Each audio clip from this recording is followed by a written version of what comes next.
Chapter 455. Late at night, snow rustled down. The luxurious suite of the Sheraton Hotel was fully lit, illuminating every corner of the room.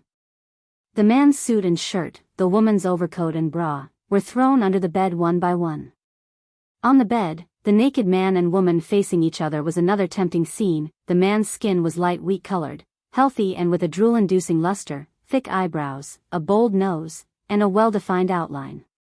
Even if his eyes were closed and his thin lips were lightly pursed, it was difficult to hide his handsome appearance. The woman kneeling on the man, although she looked tall, still looked young, with a head of lazy curly long hair, a beautiful face, and snow-white skin. Her body was pressed against the man's muscular chest. "Yi-er, you have to hurry up. We have to finish taking photos quickly and put the room card back in Lu Cheng's pocket, otherwise we're dead." Zheng Ling, who was wearing a loose vest with multiple bags and a ponytail, stood by the bed, holding a camera, and stomping her feet to urge Yi-er. Yi-er said helplessly, "Aren't you being very cooperative?" Zheng Ling held the SLR camera. "Cooperative my ass.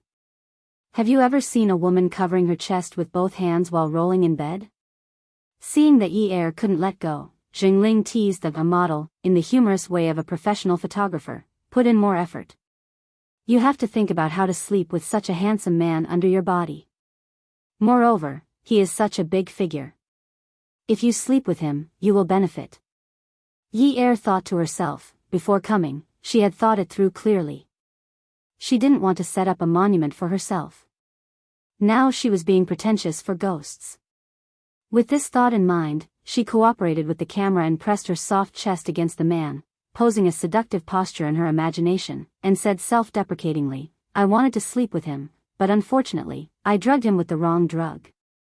I shouldn't have given him hallucinogens, but a stronger aphrodisiac." Yi-er's hair was drenched in sweat due to her nervousness, and this kind of effect made people think that it was the product of the love affair.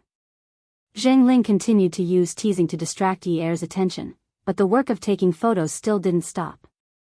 "Since it's hallucinogens, then you have to use all means to kill him. If that's the case, then you have to do everything you can to kill him. Don't show any mercy." Her trembling pink lips moved to the man's sexy thin lips, and her slender fingers pointed, indicating for the photographer to press the shutter. After hearing the sound of ka, Yi-er knew that another set of seemingly passionate photos had been completed. "If I was the person who was drugged today, the possibility of rape would be very high. Even if I wanted to rape him now, he's lying like this, there's no tool." After Yi-er finished speaking, she even pulled on the pants that she and the handsome man had not taken off. She pretended to smile helplessly, indicating that she had the heart to do it, but her strength was insufficient. Haicheng, in March by night, Yi-er by Yi. The most luxurious place for a sauna in Sea City was the Qin Palace. Yi-er was wearing a bathrobe for female guests. When she sat down opposite Jiang Zhao, who was wearing a shirt and a suit, she remembered a saying, "Private businessmen don't fight with officials." There was a laptop on the marble tea machine in front of him. He leaned lazily on the leather sofa, his handsome eyebrows slightly furrowed, and he looked at the screen with a serious expression. His handsome face exuded a strong masculine aura, and his posture was very arrogant. At first glance, it was obvious that he was not easy to approach. But God had given him a handsome face. The black suit was of a high-end tailoring that she couldn't tell the brand of. When he wore it, he looked mature and domineering. It made his handsome face appear even more sharp, causing people to suck in a breath of cold air. Although it had been 3 months, Yi-er's heart was still anxious. But on second thought, what was there to be afraid of? She had this man's weakness in her hands. How could a barefooted person be afraid of someone wearing shoes? Yi-er's long hair was curled lazily, making her look more mature than her actual age. Her sitting posture was with her legs together, slightly tilted, and her hands were placed perfectly on her thighs. Her back was straight, and she did not speak first, showing that she was well educated. Jiang Zhao's gaze moved away from the computer screen and looked at Yi-er. His lips curved into a mocking smile. His voice was low and rich, and his tone was mischievous. "Miss from Yun University is sitting so dignified. This will make me mistakenly think that you are trying to leave a good impression on me. Yi Er knew that Jiang Zhao was very scheming, so when they took the photo, she changed the bedsheets, and then deliberately waited for 3 months. When they met in the sauna, her things had already been deposited, so he didn't have to worry that she would harm him.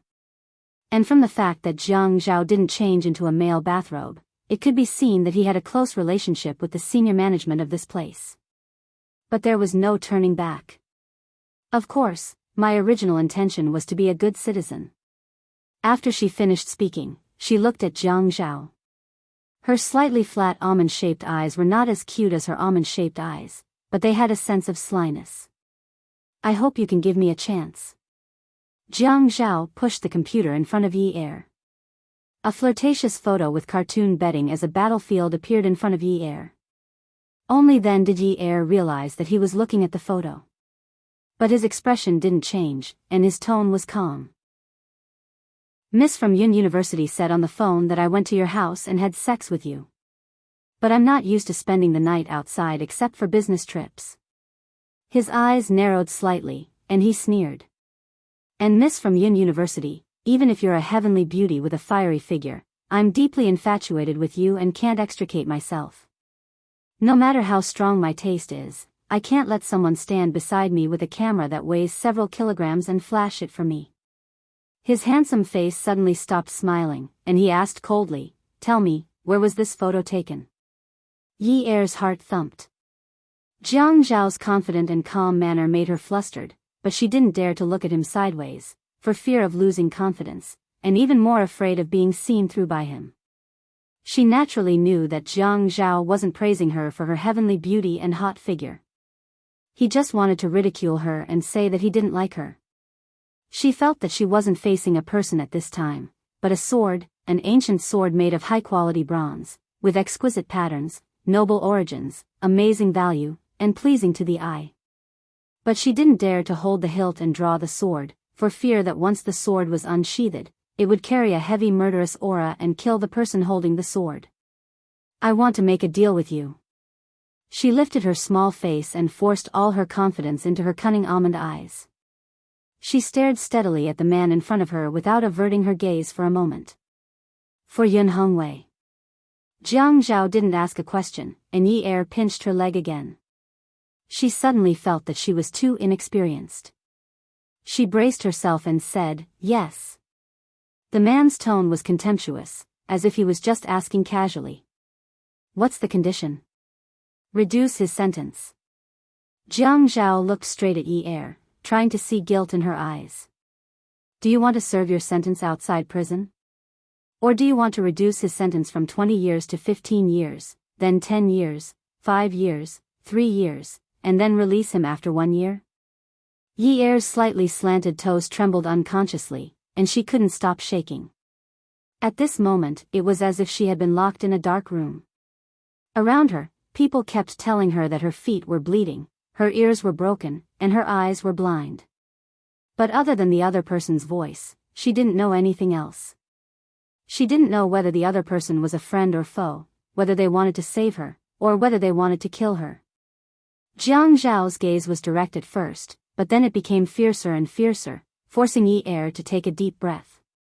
In her heart, she decided to throw caution to the wind. "If you don't help me, I'll spread all these photos. I don't care about my reputation anymore. At most, I'll just smash the jar. What evidence do you have to prove that the man in these photos is me?" Yi Er was just about to defend herself, but Jiang Zhao didn't give her a chance. He leaned forward and narrowed his eyes slightly. A dangerous aura pressed down on Yi Er, and his tone became aggressive. "Based on the fact that a man who is always under pressure with his eyes closed has half a mouth similar to mine? Eyelashes? Half a nose? Based on the fact that I have a so-called bad taste, and that I like to have a professional photographer record beside me when I'm with a woman? Yun University's Miss comes from a rich family. Don't you have at least the ability to think logically? What is the contrast of these photos? How good of a light source does the room need to have such an effect? Or is it that Yun University's Miss wants to work with your elven photographer friend to drug someone to achieve the goal of blackmail? After failing to blackmail someone, you want to spread these lewd photos? Yun University's Miss wants to visit someone in prison for a long time. Does she have to use such an extreme method to destroy herself? Looks like your 9-year-old brother can already be independent. Otherwise, how can you be so open-minded? Powerful novel, Hongcha 866. Chapter 456. Jiang Zhao sat up straight again and said calmly, I forgot to tell you that Lu Cheng is on vacation now. If necessary, I think we should investigate him. Yi was so shocked by Jiang Zhao's words that she couldn't regain her senses. At this moment, the phone in her bag started to sing. Yi took it and saw that it was a call from her good friend, Jingling. She picked it up and heard Jingling say anxiously, Yi, I stepped in *T today. Early in the morning, people from the Industry and Commerce Bureau, the Tax Bureau, the Fire Department, and the Labor Bureau all came. They checked the license, the invoices, the wiring, and the labor contract. They said that I evaded taxes, that the wiring is dangerous, and that I didn't pay Social Security for all my employees. I'm afraid that I can't continue operating this studio. I'll even get sued. Yi looked at the calm man opposite her. After comforting Jingling and hinting for her to delete the photos, she hung up. Then, she collapsed on the sofa. It turned out that those who were barefooted had to be afraid of those who were wearing shoes, especially when there was an iron plate in front of you. Jiang Zhao, this iron plate, had kicked her feet until they were swollen. She boasted that she came from a wealthy family and had seen countless upheavals. Even though she was young, she was clear about the dirty and despicable methods of the so-called upper class. She thought that she could completely handle it. But she forgot that she was only 19 years old. Now, her opponent was the third generation of a top wealthy family. Who wouldn't give face to the Jiang family in the entire East? And who would dare to offend the Qin family in Haicheng? He had the strong economic power of two families behind him. He had the solid political background of two families. He also had rich life experience and social experience. At most, she had been pampered in the past, but he was the one who was truly outstanding. She had never thought that she would be defeated by Jiang Zhao when she wanted to threaten him. Zhengling's studio, Lu Cheng's future, Jiang Zhao patted his sleeves, and the white dots in his dark eyes became sharper and sharper. Miss from Yun University, the next time you do something, you must think about who you can threaten and who you can't. Even if you break the jar, you must know who you're breaking it in front of.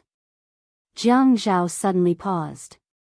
The glint in his eyes was like an unsheathed sword, pointing directly at Yi. Do you think that I, Jiang Zhao, have no choice but to enter politics? Yi's heart skipped a beat. Right now, she couldn't take a single step forward. Otherwise, she would die without a burial place. Furthermore, the person who would be buried with her was the most important person she had left. Her purpose for coming here had changed from threatening to being threatened. Don't touch them. The sharpness in Jiang Zhao's eyes slowly receded, and his tone returned to normal. Oh. I won't mention the photos again. Photos? Jiang Zhao didn't seem to understand.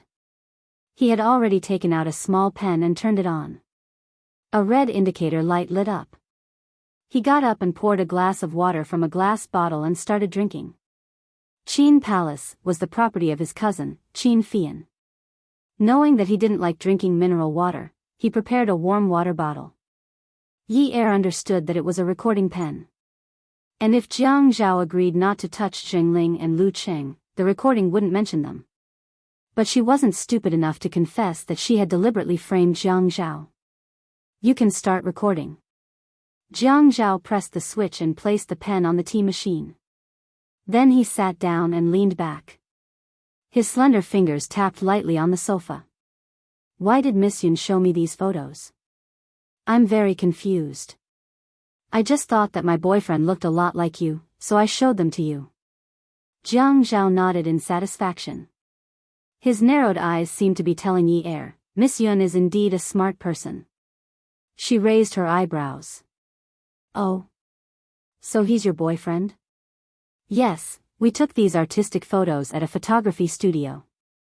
Don't young people like these things? The effect isn't bad, right? Young people's views are indeed forward. But next time, don't post such intimate photos everywhere.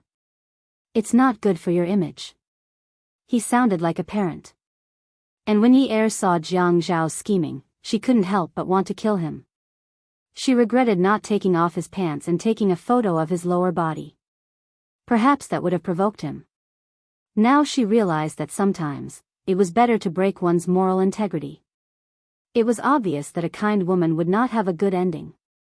Yi Er saw Jiang Zhao tugging at his tie. His face was slowly turning red, and he looked like he was very hot. There were beads of sweat on his forehead, and his breathing seemed abnormal. His brows were tightly knitted together as if he was enduring something. Jiang Zhao pulled off his tie and threw it on the sofa next to him. Then Yi Er saw him take off his suit and threw it over as well. Jiang Zhao looked at the water in the glass jar and cursed. He took out his cell phone and dialed a number. When the call connected, he scolded sternly, "Qin Fian. What the hell are you doing? Brother. I've never seen you invite a woman to my place. I'm just adding some spice to make it more interesting. Take your time. I'm hanging up." There was a busy tone on the other end of the line. Jiang Zhao angrily smashed the phone on the tea machine. Damn it. Jiang Zhao unbuttoned 3 buttons on his shirt, and his skin was exposed. It was a light wheat color with a healthy glow. His chest was heaving up and down violently, and his firm muscles could be seen. Jiang Zhao's gaze deepened as he looked at Yi Er. The female guest robe of Qin Palace had a kimono-style collar. She was a little thin, and the collar was empty in front of her chest. There seemed to be a pair of soft breasts that were about to jump out. Jiang Zhao shook his head. Yi Er heard Jiang Zhao's call and concluded that he must have been drugged. Why was he so unlucky? If he wasn't drugged, then he was drugged. But now, she was the one who was the most unlucky. Before she could react, she was suddenly pressed onto the sofa by Jiang Zhao.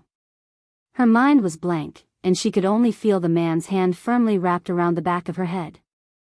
He held it tightly and pressed it against his mouth with all his might. Then, his tongue barged into her mouth as if it had gone crazy. Her tongue was like a thief, and he chased after it like a police officer. The pressing on her lips became more and more urgent. Her chin was still in his hand, and he boldly sat on her and held her down. She couldn't move at all. When his lips and tongue retreated from her mouth, his eyes were filled with the ferocity and sinister aura of a 10,000-year-old evil spirit. A man's strength was much greater than a woman's, and now that he was drugged, he didn't know how to control his strength. Yi Er could only feel that her hands and waist were pinched by Jiang Zhao, and it hurt like hell. Jiang Zhao. This guy was the bane of her life. Hey, you can't go against the rules. Men and women shouldn't touch each other. Kiss, you can't not be clear. Yi Er was already rambling incoherently. Jiang Zhao's face darkened. Steady. He held Yi Er's chin, and his bloodshot eyes were dark. His voice was so cold that it seemed to be able to freeze everything. Rules? Yin University's miss broke the rules first, so I'll be the one to set the rules now. You better remember this, I'm not someone you can mess with. After her bathrobe was torn off, Yi Er cursed without thinking as she struggled, Jiang Zhao, you pervert. She hated him. She hated the way he acted high and mighty. She hated the way he lowered his head and strategized, and when he looked up, he could determine victory from 1,000 miles away. She hated the suffocating feeling he gave her. It was as if she had to look at his expression to move even one step. Pervert? Jiang Zhao wasn't angry. Instead, he laughed. It was as if he was slightly drunk. Yi Er dared to conclude that not many people had seen this kind of charm before.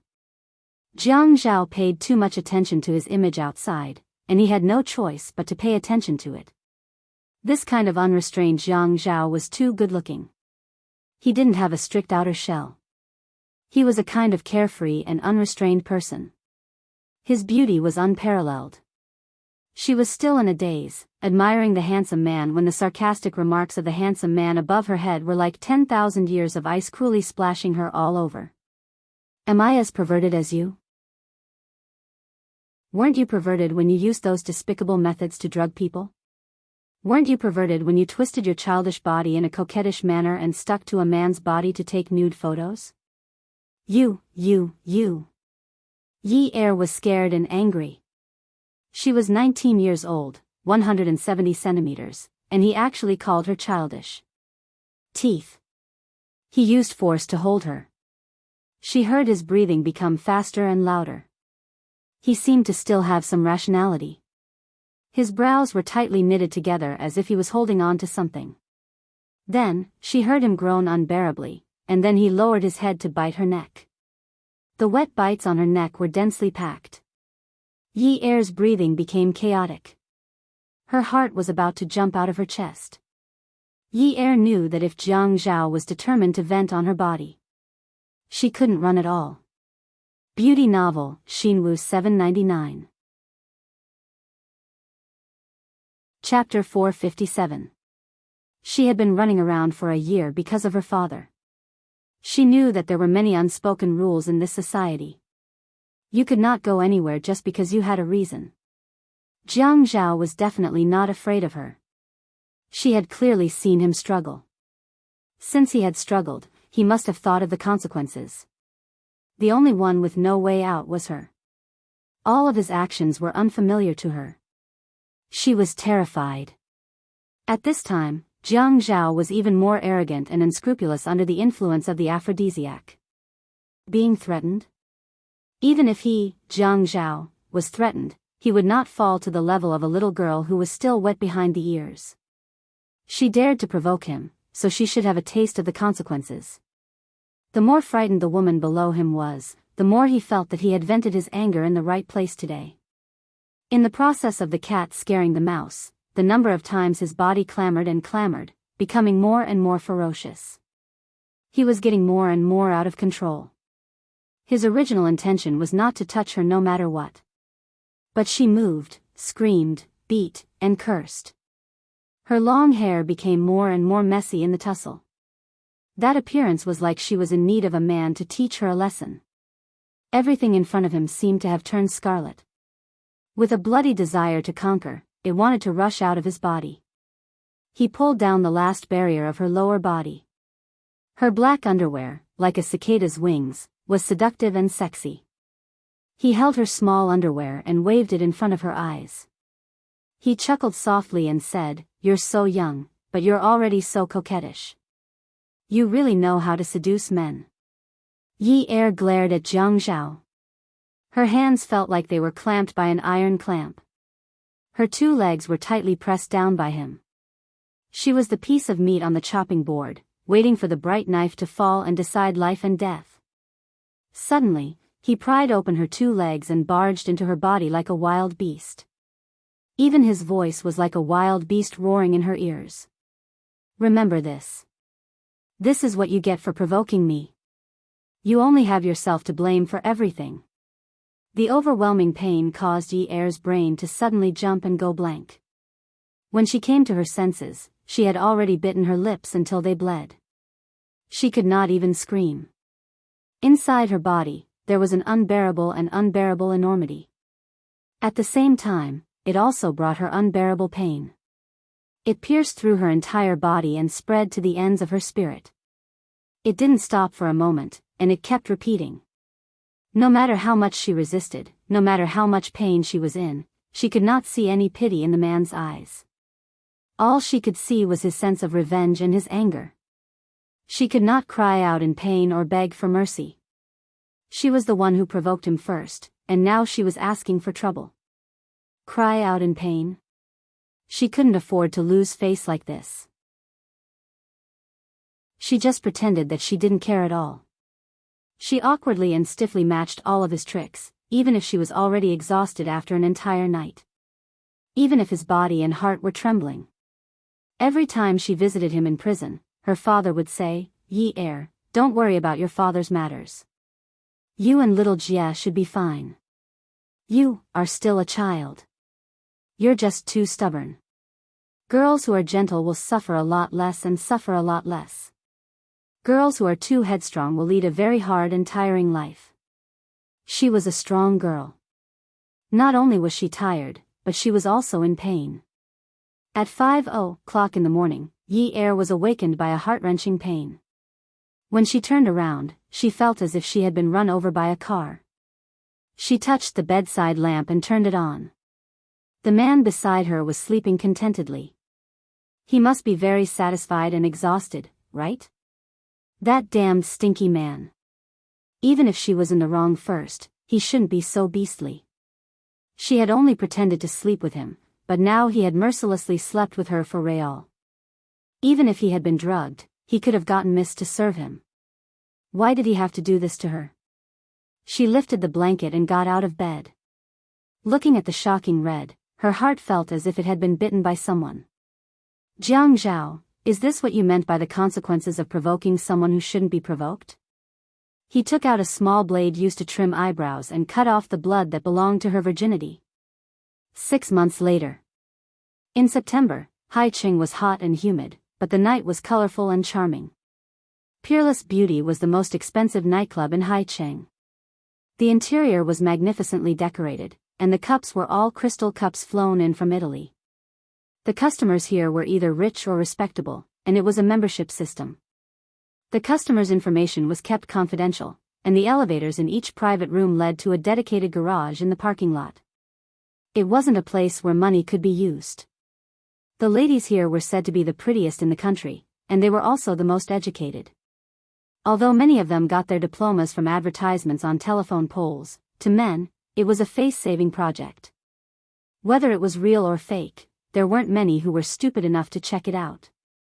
Yi Er was wearing a waiter's uniform. She held a tray of wine with one hand and was about to go to the bar to collect the wine.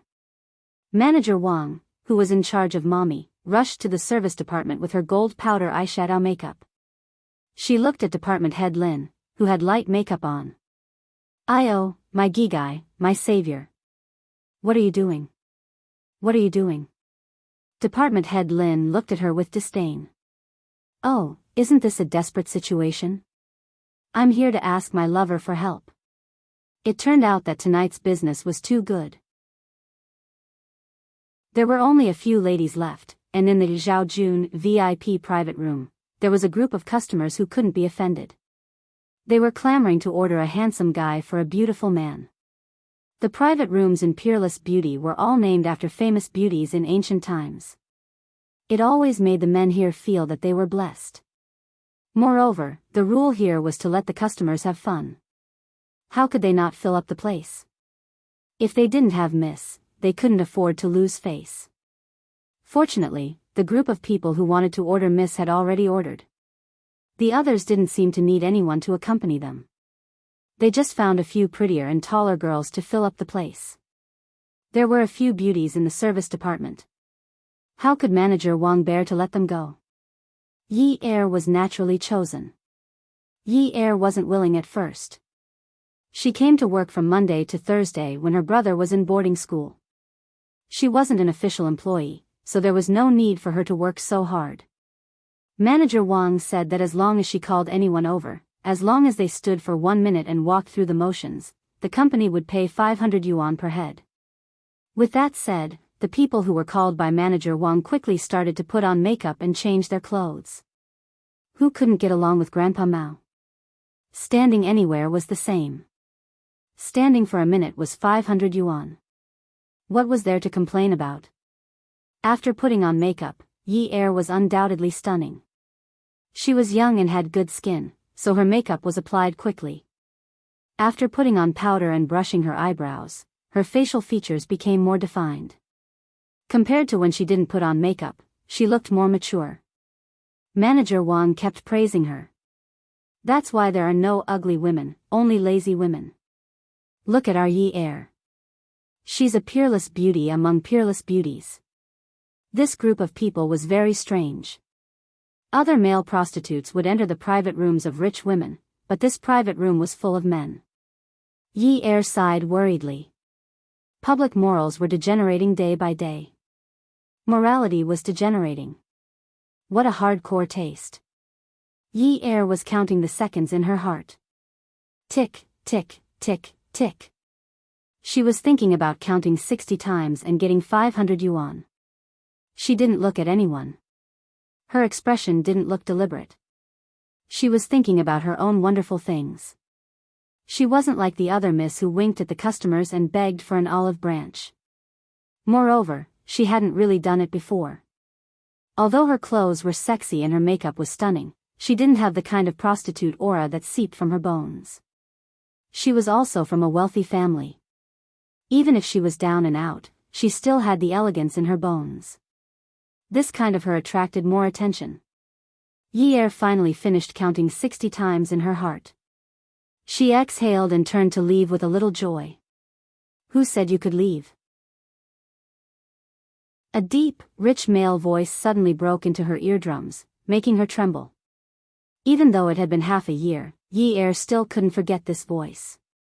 She froze in place and didn't know how to move her feet. What did Manager Wang say just now? Miss had already been ordered. The others didn't need anyone to accompany them at all. They only ordered male prostitutes. Miss was used to make up the numbers. So they were playing with her. And they were playing so big. They actually brought Jiang Zhao here to play with her. He only dared to come to a place like this, right? The protection here was so good that no media would dare to come here to catch news. It was more like they wanted to die in panic. She didn't dare to turn her head. She gently lifted her toes and wanted to slip away. To be honest, she was willing to lose face in front of anyone now, but definitely not in front of Jiang Zhao. Definitely not. She felt that she had an irreconcilable hatred with him. Ad. Hongcha 866. Chapter 458. He didn't hear anyone behind him, so he lowered his head and winked at the beauty in front of him. He reacted quickly and said, "Excuse me, excuse me." Suddenly, Yi Er felt a heavy pressure behind her and her wrist was grabbed. Her heart was in her throat. Manager Wang was, after all, an experienced mother. She immediately walked over and apologized to Jiang Zhao. When Peerless Beauty met guests, she never asked for their names. Basically, she called them master. Only those who dared to come in through the front door would be addressed with their surnames. People like Jiang Zhao obviously wouldn't come in through the front door. Manager Wang was a person with a heart made of glass. She had a good sense of propriety when dealing with people. She looked at Jiang Zhao affectionately as if she was looking at $1 million. "Master, I'm sorry. This girl is new and tender. I thought she was pretty, so I didn't hide it. I even forgot to teach her the rules and brought her out for you to see. She's not sensible, she's not sensible. Master, please dote on her a little. She's a timid girl." Bah. Yi Er's eyes almost popped out of their sockets. "Manager Wang, that's not what you told me at the beginning. She clearly said that standing for $500 for a minute would make her a sitting position." Manager Wang kept winking at Yi Er. "Little Rose, don't be like this. It's your honor and also your luck to be chosen by me. Just now, so many sisters didn't get chosen, right? Have a good drink with me. Little Rose?" Bah. She already had a stage name for her. Little Rose? Why not Red Peony? "Hey, Manager Wang." Jiang Zhao pulled Yi Er's wrist and pulled her towards his chest. Yi Er bumped into Jiang Zhao's hard flesh wall and felt dizzy. Yi Er was tall to begin with, and she was wearing high heels, so she stood out among the group of women. At this moment, she lifted her head slightly and saw the tip of Jiang Zhaoying's nose. She lowered her eyes slightly and saw him pursing his thin lips. However, the words that came out of his mouth were extremely harsh. "Little Rose? Such a vulgar name, it really suits you." Manager Wang couldn't help but pfft.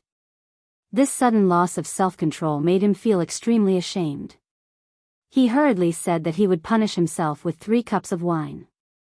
Jiang Zhao waved his hand and looked at Yi Er. The smile on his face was very evil. No need. Let this tall little rose drink. Yi Er felt indignant. If it was someone else, she would give face to Manager Wang. But this person was Jiang Zhao. She couldn't afford to lose face like this. Manager Wang, you clearly said that standing for 500 yuan for a minute. Why do you want me to accompany you to drink? Manager Wang was so anxious that he stammered. $500 per minute? The disdain in Jiang Zhao's eyes deepened. He took 2 steps back and looked at Yi Er from head to toe. 500 per minute, 30,000 per hour. It's 10 o'clock now. If you continue until 8 o'clock tomorrow morning, 300,000. After Jiang Zhao finished speaking, he clicked his tongue a few times and gave Yi Er a thumbs up. I'm afraid this is the most expensive little rose in High City. What was Jiang Zhao saying? He actually said that to her. Did he mean that she was going to make a move? This was too much. Yi Er exhaled. She tiptoed and was able to press her lips against Jiang Zhao's ear. He was at least 185 centimeters, no more, no less. Thinking about it, their heights were really compatible. She was calculating Jiang Zhao's words in her heart. Although her voice was soft, her tone was unfriendly.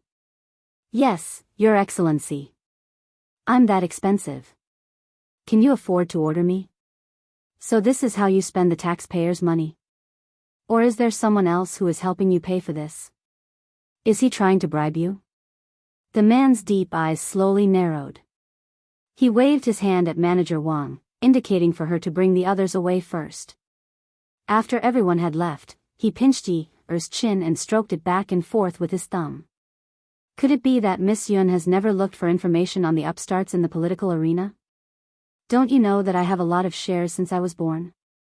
Don't you know that when I was 18 years old, my net worth was over 1 billion? Let's not talk about my current status. These are not secrets. 300,000? I think it's too expensive for you. But to me, it's only a small amount. Yi Er was so infuriated by Jiang Zhao that her blood vessels were about to burst. Did he just say that she was a street vendor? What should she do? Should she be angered to death by him? Take a deep breath. Take a deep breath. Oh, Mayor Jiang, are you going to negotiate with the hostess? It's not right to push up the prices. The man replied calmly. Then those who think it's too expensive can just not buy it. No one is holding a knife to anyone's neck. The woman rolled her eyes at the man. The man smiled and said sarcastically, I am telling you that you must be realistic when doing business. If the price is too high, there will be no supply. Yi Er felt that she was on her last breath, and her life was hanging by a thread. This B***** had insisted that she was a prostitute. He still treated her like a cabbage. It's as if she was worth less than a pound of cabbage. I am willing to wait. Even if the currency will depreciate, I will wait until I reach the amount I want. Indeed, he had just said that she was a cabbage, and now, he really treated her like a cabbage. You think you are a house? Can it appreciate? The cabbage will rot if it is left for too long, and you still have to pay the sanitation workers to clean it up. Yi Er pushed Jiang Zhao away. This B*****. I can't be bothered with you. She turned and was about to leave. Jiang Zhao crossed his arms and looked up as if he was waiting for Yi Er to return. Then I need to ask your manager. What is the meaning of peerless beauty? What is the attitude of the miss that you asked to come in? Or is it that peerless beauty has recently trained you with a new skill, you want to resist but accept? Yi Er stopped in her tracks. She was cursing Manager Wang in her heart for giving birth to a son with no eyes and a daughter with eyes all over her body. Today, she was in deep trouble. The people who could open such a place naturally had a background in the underworld. Don't look at how Manager Wang looked like he was begging for help when he came looking for someone to pretend to be a lady. If any of the ladies here really offended the guests, then they would have to wait for their property to be confiscated. She had been working here for more than half a year and had seen a few cases of people disappearing from the world. She didn't have any background now, so she didn't want to end up dead on the battlefield or be beheaded. Jiang Zhao's eyes were too deep and complicated. Yi Er couldn't tell what he was thinking. Say it. What do you want? Jiang Zhao still looked calm. Didn't Manager Wang ask you to drink a few glasses? Okay. Someone said that vodka was good because it had a strong aftertaste. Good, your sister. I don't drink vodka. I'm allergic. Many miss like to say that they're allergic recently when they're drinking. I didn't know that Yun University's miss learned so quickly. Jiang Zhao looked at Yi Er as if he wanted to tear her apart. The private room was huge. If it wasn't for the high-end furniture, thick carpet, and large back projection, it would definitely feel empty. A person walked over from the sofa. It was a tall man wearing a pair of rimmed glasses. He looked beautiful and refined. When he smiled, he didn't look proper. Qin Fian patted Jiang Zhao's shoulder. Brother, let's go and drink. Why are you standing there? Jiang Zhao got angry when he looked at Qin Fian, especially when he looked at Yun Yi and then Qin Fian. If it weren't for this guy, he wouldn't have turned from a victim to a perpetrator that day. Now, he couldn't even straighten his back. He couldn't speak tough words. He pulled Yi Er to an empty table in the corner. He turned and glared at Qin Fian. Go over there. I haven't settled the score with you for that bottle of water that day. Why are you looking for trouble? Qin Fian shrugged his shoulders and looked at Yi Er. He returned to his seat and pointed to the people sitting on the sofa. They were still curious about what was going on. He hinted to them not to touch the whiskers of a tiger. Yin Yi, let me ask you something. Jiang Zhao grabbed Yi Er's hand that was holding the crystal wine glass angrily. His handsome face seemed to have a determination to get to the bottom of the matter. That night, although you cut a hole in the bedsheet, there were still some bloodstains on the blanket. You. Yi Er looked at the man in front of him. He felt pain in his eyes. After that, he laughed as if he had heard the funniest joke in the world. Mayor Jiang, did you think that it was my first time? That day, I was only on my period and dirted the bedsheet. It's so easy to earn 300,000 renminbi a night. Why should I keep that kind of money? Treat it as food? Jiang Zhao pushed Yi Er's hand away in disgust. His eyes darkened and became as cold as frost. Drink. Beauty novel, Xinwu 799. Chapter 459. Yi Er knew that she couldn't win against Jiang Zhao. She was very smart and wouldn't use her weak feet to kick an iron plate. Now, she would never admit that she had given her first time to him. Why should he take advantage of her? Otherwise, she wouldn't have used the eyebrow trimmer to cut off the blood. She raised her head and the amber liquid flowed down her throat. It didn't have the spiciness of hard liquor or the sweetness of red wine. Vodka, to her, was poison. Even if she collapsed, there would be a manager to take care of her. It was good that she collapsed. She wouldn't have to be humiliated by this damned guy. Her temples began to hurt violently, and her eyes were a little dazed. The cup fell on the thick carpet, and there was a slight sound. As it swayed, she pointed at Jiang Zhao. Jiang Zhao, you forced me to drink the poison. You forced me. You're too vicious. The moment she spoke, she felt as if her head had been hit by a hammer. It was as if the world was spinning. How could she collapse? Her father was still in prison. It was very humid there. Her father had rheumatism. His shoulders hurt so much that he couldn't lift them. His legs hurt so much that he couldn't stand properly. He needed electrotherapy. Her younger brother was only 9 years old. He still had to study. Now that he was in a boarding school, she still had to earn money. She still wanted to send him to an elite school and bring him to high-end restaurants. She still had to wait for her mother to come back and ask her why she didn't want them. Why did she throw the burden of the family to her alone? She was too willful. She knew that she couldn't collapse, but she still drank all the wine. She was too willful. The handsome face in front of her became more and more blurry.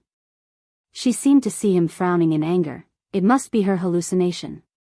She couldn't support herself anymore. She lost her balance and fell backwards. Jiang Zhao, you're too vicious.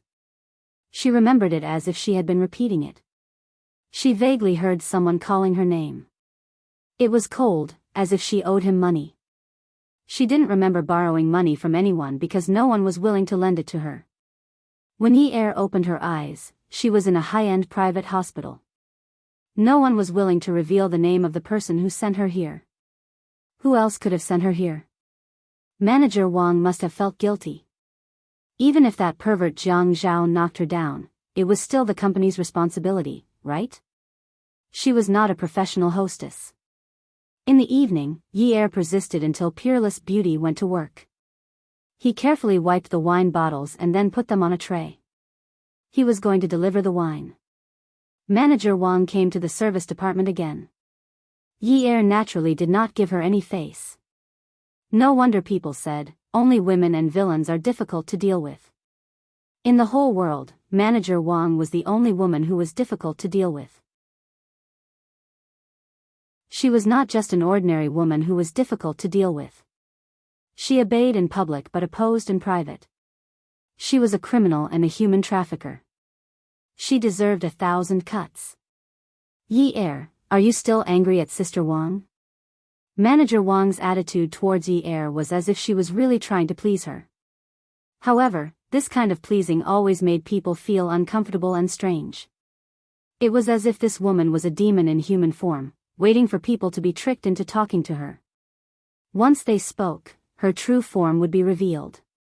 Yi Er puffed out her chest and nodded slightly. Manager Wang, I'm going to deliver some drinks to Yang Guifei. I won't disturb you any further. Manager Wang could see the wariness in Yi Er's eyes. After what happened yesterday, she could not absolve herself from the blame. After all, the person in the service department was not the real Mississippi. Yi Er stood outside the door of Yang Guifei and gently pressed the service bell. The princess's earpiece would receive the command to open the door.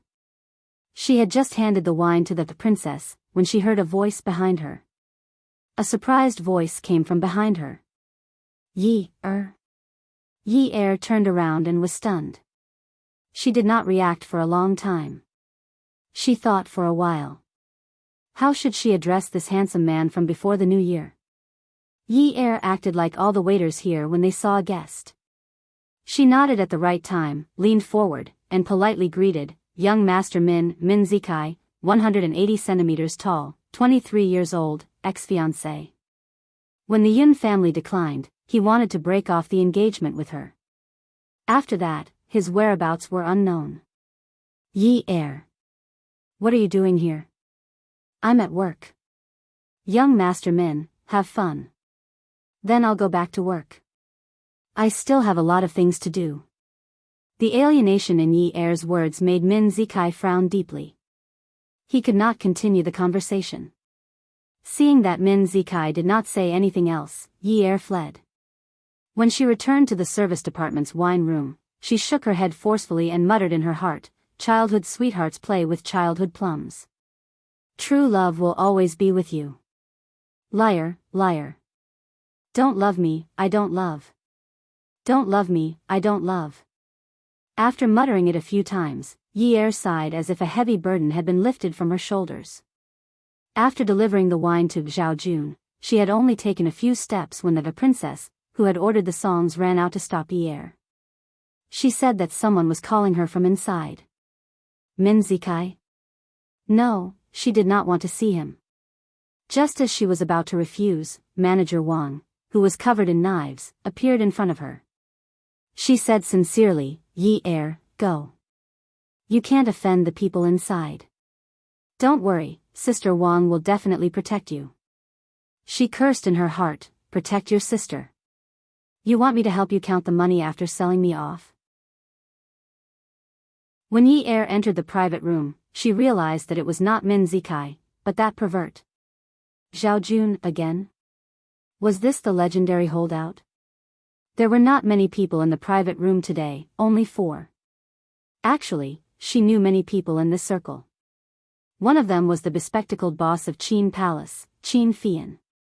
The handsome man with the tanned skin was the eldest son of the Zhua family, Zhua Hao. The handsome but cold one was the second son of the Zhuang family, Zhuang Yichen. The last one was that pervert, Jiang Zhao. The 4 young masters of Haicheng were all present. Jiang Zhao sat there, motionless. Although he was sitting, and was slightly lower than the look in his eyes, the posture, was still as lofty as ever. Yi walked over and looked at him. Her eyes were full of disgust as she said coldly, "What? Are you trying to get me drunk with vodka again? Is it because you want to see me collapse and unable to get up? Will you feel better? It's only been a day and you're already upset when you see me jumping around again? Jiang Zhao, even if I was in the wrong first, I should have been punished, right? You didn't lose a piece of meat. Isn't that enough?"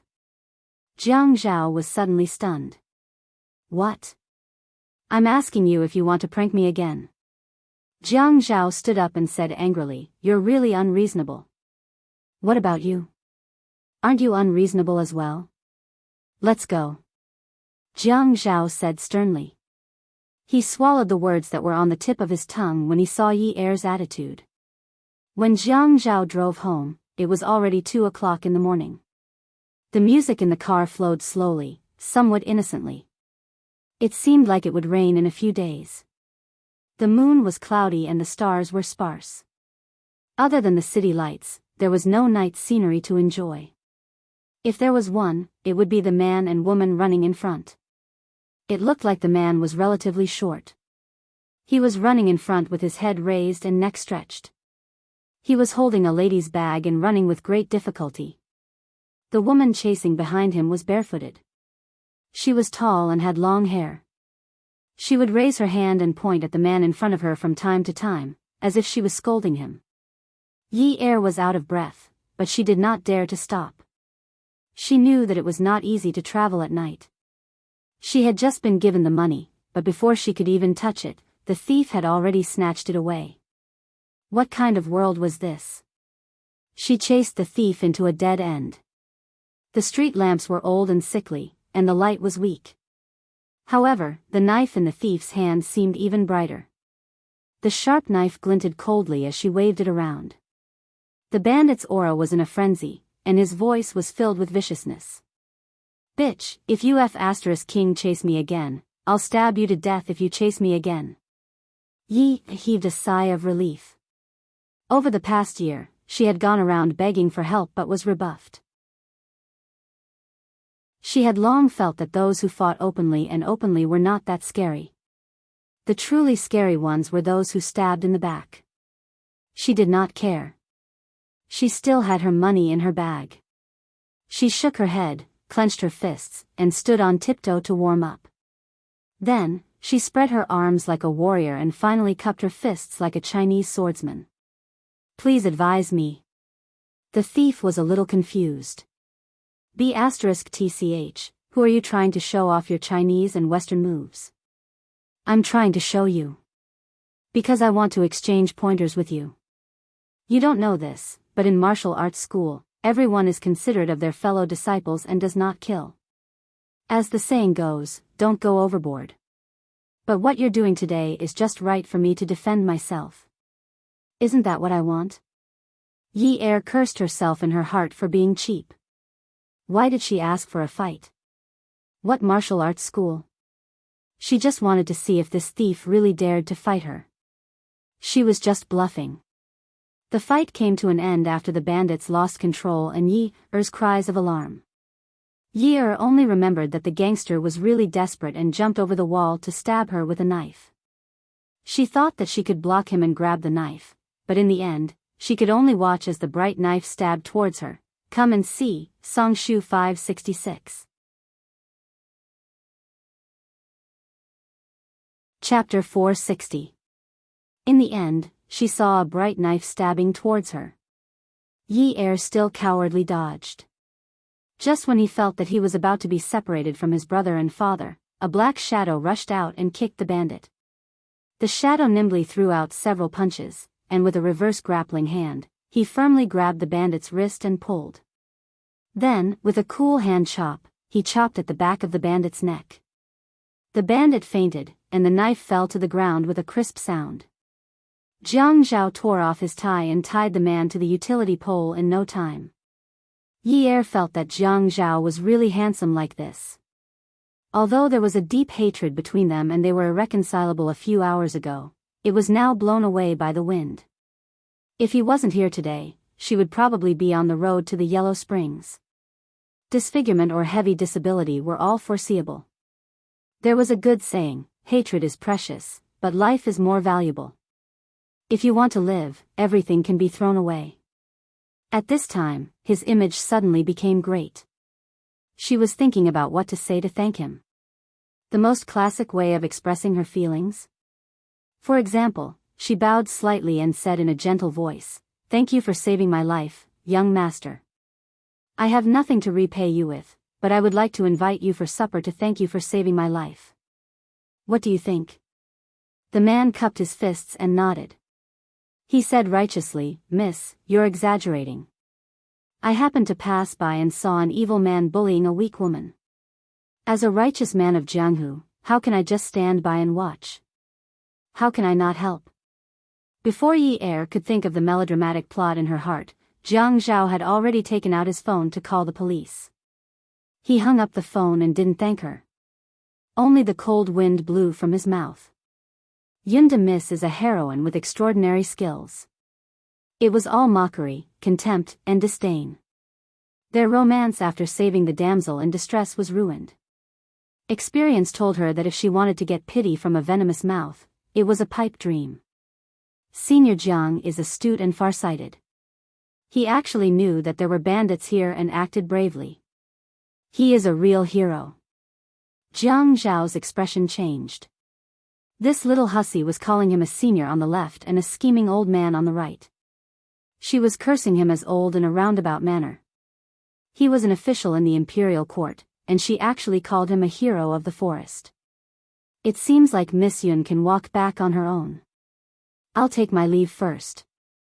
Only then did Yi Er realize that the blood under his bare feet had soaked the bricks on the ground. This alley was so deep that Jiang Zhao definitely didn't want to take a statement. She didn't want to either. Which decent girl wouldn't go home at 2:00 in the morning? If the police came to investigate one day, her brother would be worried. Seeing that Jiang Zhao was about to leave, she immediately endured the pain and tiptoed to catch up with him. She tugged at his shirt sleeve and said, "You're a great man, so please don't hold a grudge against me. You're a good man to the end." Jiang Zhao looked determined to leave. Yi Er let go of all her reservations and clung onto Jiang Zhao's arm like a piece of plaster. She wouldn't shake her head arrogantly and said, "You can go." In the Peerless Beauties group, she was indeed misunderstood as Mississippi. It was only right for her to argue. The one at fault was Manager Wang. At this time, Jiang Zhao did save her. A life-saving grace was great. He felt that she was overestimating herself. It was only right for him to ridicule her. She didn't lose a piece of meat. But how could a person who was saved ridicule her benefactor? She wasn't a person who couldn't distinguish between good and bad. Yi Er failed to live up to her expectations. A few hours ago, they were irreconcilable enemies. Now, he was her benefactor. Yi Er scolded herself several times in her heart. "Little wench, stop pretending. Hurry up and apologize to our benefactor. If you don't repay his kindness, you'll be struck by lightning." At this time, she had to see the situation clearly. She couldn't be blamed for being snobbish. She could only say that she had been forced to be tactful by life. When she first begged for help to save her father, what kind of despicable words had she not said? Yi Er held on to Jiang Zhao's arm and didn't let go for a moment. She wasn't wearing shoes, so she had to look up to speak to him. She shook his arm and said, "Benefactor, benefactor, take pity on me. Please give me a ride." Jiang Zhao was unmoved. He snorted lightly and said, "I'm old. I need more exercise. I don't plan to drive. I plan to walk back. Yi was anxious. She knew that this guy was angry with her, but she was definitely stepping on glass or something. She couldn't touch the ground at all. She could only flatter Jiang Zhao. Oh my God, how are you old? A man at 30 years old is a flower. You are only 29 years old. You are the youngest deputy mayor. Look at how handsome you are and how tall you are. You must be at least 185 centimeters tall, right? If you enter the modeling industry, you will be famous all over the world. You will be more popular than all the young girls, beauties, young married women, old ladies. Jiang Zhao unnaturally slapped Yi Er's hand away. He frowned and said with disgust, "Where did you learn this from? Where did your arrogance go last night?" Yi Er frowned. "Sigh, didn't you feel that there was a grudge between us yesterday? Although I was in the wrong first, there is still a grudge between us. Also, I was not in trouble yesterday." Yi Er muttered the last sentence very softly, so that only she could hear it. After saying that, she immediately raised her eyebrows. "However, from today onwards, you are my benefactor. I have to treat you with respect and love. I won't retaliate when you hit me or scold me. Handsome, bring me away. When the police arrive later, I really don't want to be noticed. It will be so embarrassing if I am robbed in the middle of the night. Also, look at this."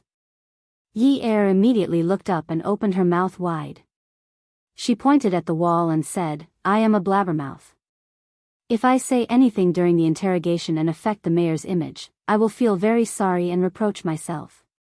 After all, the words leniency for those who confess, severity for those who resist, will make me fearful." Yi Er looked down helplessly and secretly looked at Jiang Zhao from the corner of her eyes. Jiang Zhao did not know whether to laugh or cry. Little b****, you are getting better at threatening people. Yi Er immediately pursed her lips and laughed. She pursed her lips and said, "But it's easy to keep my mouth shut." Haha. When she saw Jiang Zhao was still staring at her, she said against her will, "It's okay if I don't take your car. You can just throw me out on the road." Jiang Zhao looked at Yi Er's feet and raised his eyebrows. "Throw you out on the road? I can take a taxi to the hospital.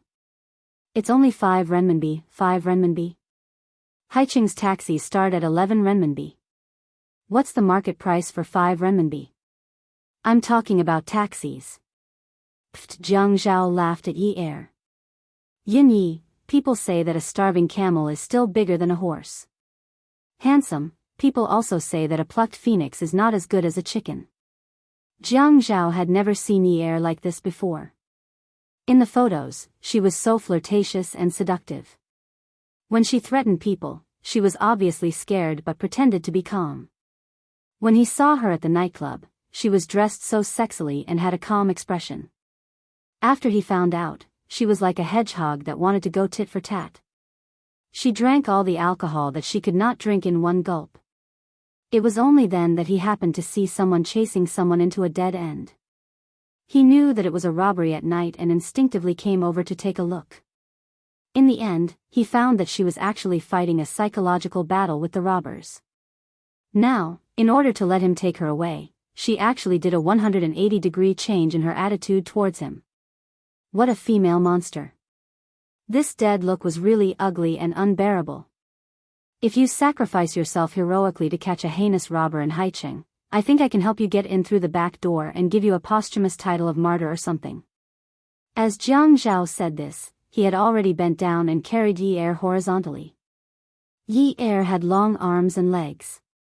When she was picked up by Jiang Zhao, why did she feel like a small and lovable bird? The moon was blocked by dark clouds. The moon did not cause any trouble, so she did not fit the idiom of a small and lovable bird. How can I do such an immoral thing? That's not very good. I think the title of martyr should be reserved for a real hero. In the end, Yi Er got into Jiang Zhao's car as she wished. So you want to be a nameless hero? After getting into the car, Jiang Zhao could not help but mock Yi Er. Yi Er felt that she should make use of Jiang Zhao to treat her wound first. When they got home, she could turn hostile and deny everything. At that time, he could mock her however he wanted. Resentment was precious, but injuries were even more valuable. If it was for the sake of getting into the car, everything could be thrown away. At this time, at this location, even a motorcycle could not reach her. She could not be blamed for being thick-skinned. That nameless hero should be Mayor Jiang.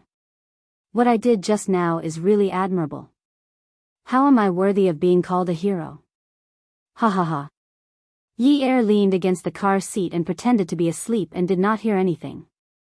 Yi Er removed the broken glass from her foot at the hospital and treated her wound. She also applied some bandages and took some medicine.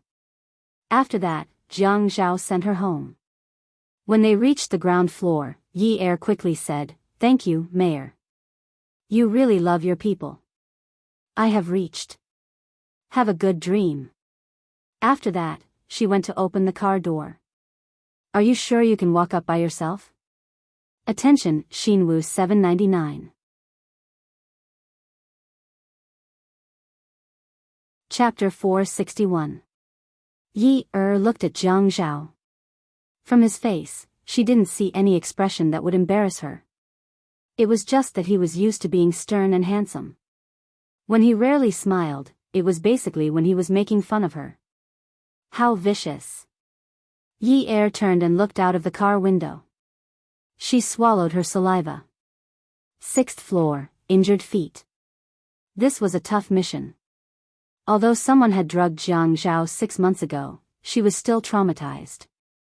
Now, he was no longer of any use to her. She would rather go upstairs slowly. Yi Er's feet were covered with bandages. The bleeding had just stopped, and she should not squeeze her feet into her shoes. The floor was also dirty, and stepping on it might cause a bacterial infection. She suddenly felt that she was being treated well. The private hospital was very expensive, and the deputy mayor had carried her to the car. How could she forget about this when she was enjoying herself? When Yi Er's feet were about to touch the ground, the car door opened again. The man bent down and carried her up. "Which floor?" Since that's the case, I will put you on the ground, and you can walk back on your own." Yi Er scolded in her heart. Vicious. He knew she was hesitating, but he did not forget to provoke her and embarrass her. She could not find a way down the stairs. 6th floor. Yi Er immediately lowered her head. Her face was also red. She was embarrassed. He had even said that this enmity was absolutely irreconcilable. Ever since he had appeared, the process of disgrace had been getting worse and worse. Yi Er really wished she could travel back to the time when the revolutionary martyrs were fighting bravely. She wanted to interview them and ask them how they managed to survive till the end. This was an old-fashioned neighborhood, and the lights in the corridor were not working properly. Yi Er took out her mobile phone and turned on the flashlight function. She shone the flashlight on the ground to let Jiang Zhao see the ground clearly. One flight of stairs seemed to have no end. It was a long flight of stairs. "We are here." Yi Er took a deep breath and was about to open the door with her keys. Suddenly, a tall figure appeared at the corner of the top floor. The man looked tired, and his voice was hoarse and anxious. "Yi Er, what took you so long?" Yi Er was stunned. She quickly turned off the flashlight and almost jumped out of Jiang Zhao's arms. However, she suddenly hugged Jiang Zhao's neck and smiled at the figure. "Young Master Min, we're on a date." There were no lights on the 6th floor. Even though it was almost dawn, the corridor was still too dark. Yi Er was glad that this was fate. She did not want that person to see her in such a sorry state. A date? Min Zikai's voice was filled with anger after his exhaustion. He slowly clenched his fists by his sides. "Young Master Min? Min Zikai?" Even though Jiang Zhao could not see the emotions on the other party's face, he knew something was wrong. He had been used. Wasn't Min Zikai Yunye's ex-fiancé? All the rich and famous families were well aware of the fact that the engagement had been broken off. His status was not suitable to be used to create a scandal with her. Zikai, before he could explain himself, Yi-er's slender arms around his neck tightened. She suddenly raised her head and gave him a peck on the lips, making a soft sound. Ah, Zhao, I'm so sleepy. Let's go in. Acting coquettishly. Jiang Zhao had goosebumps. Min Zikai could feel smoke rising from the top of his head. He must have taken the wrong medicine to worry about her. That was why he stayed up in the middle of the night to find out where she lived. That was why he kept knocking on her door. No one opened the door, so he waited here like a fool. He even saw Jiang Zhao carry her upstairs with his own eyes. He did not believe it and continued to wait. He was the most foolish fool in the world. Since there's someone protecting you, I'm relieved. Sorry to disturb you. She listened to the sound of footsteps fading, turning, and fading again. She heard the sound of a car engine starting downstairs. Yi-er's body couldn't help but tremble. She bit her lips and struggled to free herself from Jiang Zhao's arms. She used her heels to stand on the door mat and opened the door. After entering the house, she pressed the light switch and turned around. She looked at the man who was frowning at the door. He must be holding a grudge against her for making use of him. Mayor Jiang, thank you. Not only thank you for saving me last night, but also thank you for not exposing me just now. It was hot and humid in September, and it was a little stuffy. Jiang Zhao felt that she was still a child after all. Why should he be so calculative with her? Rest early. Jiang Zhao turned around and heard the girl behind him groaning in pain. He did not turn around. His sympathy was limited to this. He had saved her life today, and they were even now. Yi-er called Peerless Beauty to report her injury and applied for leave until Friday. She limped to pick up her younger brother, little Sijia. She explained for a long time that it was because she broke a bottle of soy sauce at home and accidentally stepped on it. When they reached home, the handsome and cool little Sijia put down his school bag and helped Yi-er to sit on the sofa. He turned around to boil some water and said coolly, "Can't you ask Sister Ling Ling to pick me up when my leg is unwell? I will be 10 years old after Lunar New Year. You don't have to pick me up in the future. I know which bus to take home." Yi-er immediately sat up straight. "How can I do that? You are so handsome, and I am worried about you. What if you are snatched away to be a child husband? You will suffer." Little Sijie rolled his eyes at Yi-er. "You are so immature. Do you know how much a bottle of soy sauce costs? How can you step on the glass with your legs? You really know how to spoil things." "Yin Sijie, I am your biological sister." Yi-er felt like she was going to smash the wall. Little Sijie poured the water and handed it to Yi-er. He said lazily, "I know. I am your biological brother from the same father and mother. I have never doubted it." Every time Yi-er spoke to little Sijie, she would choke. When she heard someone knocking on the door, it was as if she had met her savior.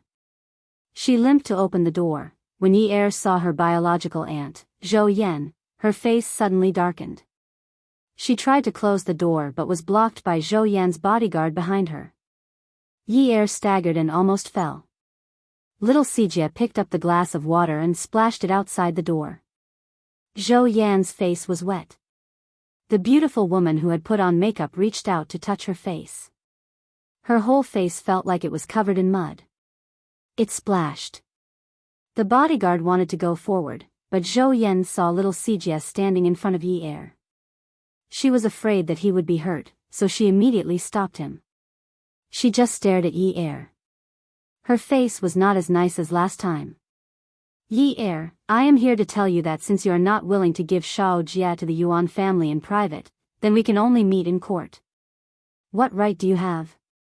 "I am Shao Jia's biological sister. If your husband can't give birth to a son, you can have one with someone else. Why should you give my brother to you?" Yi-er was almost driven crazy by this shameless woman. Last time, she had said nice things to Shao Jia. She said that she would be good to Xiao Jie, send him to an elite school, eat at a high-end restaurant, and as long as her brother entered the Yuan family, she would help her save her father. At that time, she and her brother had rejected her. Later on, she had tried to persuade her several times. This time, she still did not give up. Since the soft approach did not work, she had to use the hard approach. Although Zhou Yan's head was wet, she still held her head high. Because I am Xiao Jie's aunt. My sister is not willing to take responsibility. Your father is in prison, and you are running around all day without a proper job. Now, you have sold the villa. You still want to get Xiao Jie's custody? I want to see which side the law favors. Bad woman. I will only be with my sister. Get out of here. Little Sijie changed his cool and cold personality and suddenly flew into a rage. He picked up a stool and wanted to throw it at Zhou Yan. Zhou Yan shouted for the bodyguard not to hurt Xiao Jie. She took a step back and Xiao Jie threw the stool out. The bodyguard who stood in front of Zhou Yan was hit by the stool. Xiao Jie took the opportunity to close the door with a bang. Yi on the other hand, was still in a daze after hearing Zhou Yan's words. Which side did the law favor? Of course, the side with power and influence. She did not have a proper job. Working at the nightclub was a secret. She had no choice as she had to go to many places during the day. She did sell the villa because she was afraid that when she needed money, she would not be able to get rid of the villa. In this society, it was necessary to be polite. She had to move the money out and store it, waiting to be used at any time. She worked at the nightclub because she wanted to slowly get to know some powerful people so that they could help her. However, she could not let go of this matter. What about now? Which side would the law favor? Which side would it favor? How realistic and cruel. Sister, sister. Little Sijie looked at Yi Er, who was in a daze and panicked. He pulled her hand and shook it. Sister, don't scare me. I will never leave you. I will eat more.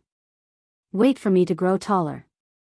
When I am taller than you, even if the sky falls, I will hold it up for you. Sister, sister. Yi Er squatted down and hugged little Sijie tightly. Her eyes were wide open. Although they were red, she did not shed a single tear. She said fiercely, Yun Sijie. I won't let you suffer. I won't. But even if the Yuan family has hundreds of billions of assets, you can't care about it. Your surname is Yun. You can only have the surname Yun. Do you understand? Otherwise, Dad will die of anger. Welfare, Songshu 566. Chapter 462. Little Sijie knew that his older sister would only be so fierce to him when she was extremely insecure. He hugged Yi Er's head and rubbed her head as he comforted her. Are you stupid? If my surname wasn't Yun, how could I be your brother? I'm your biological younger brother from the same father and mother. This is a fact that will never change. Yun Yi, even though I've always despised your name for being too tacky and unworthy of my name, I can only accept it.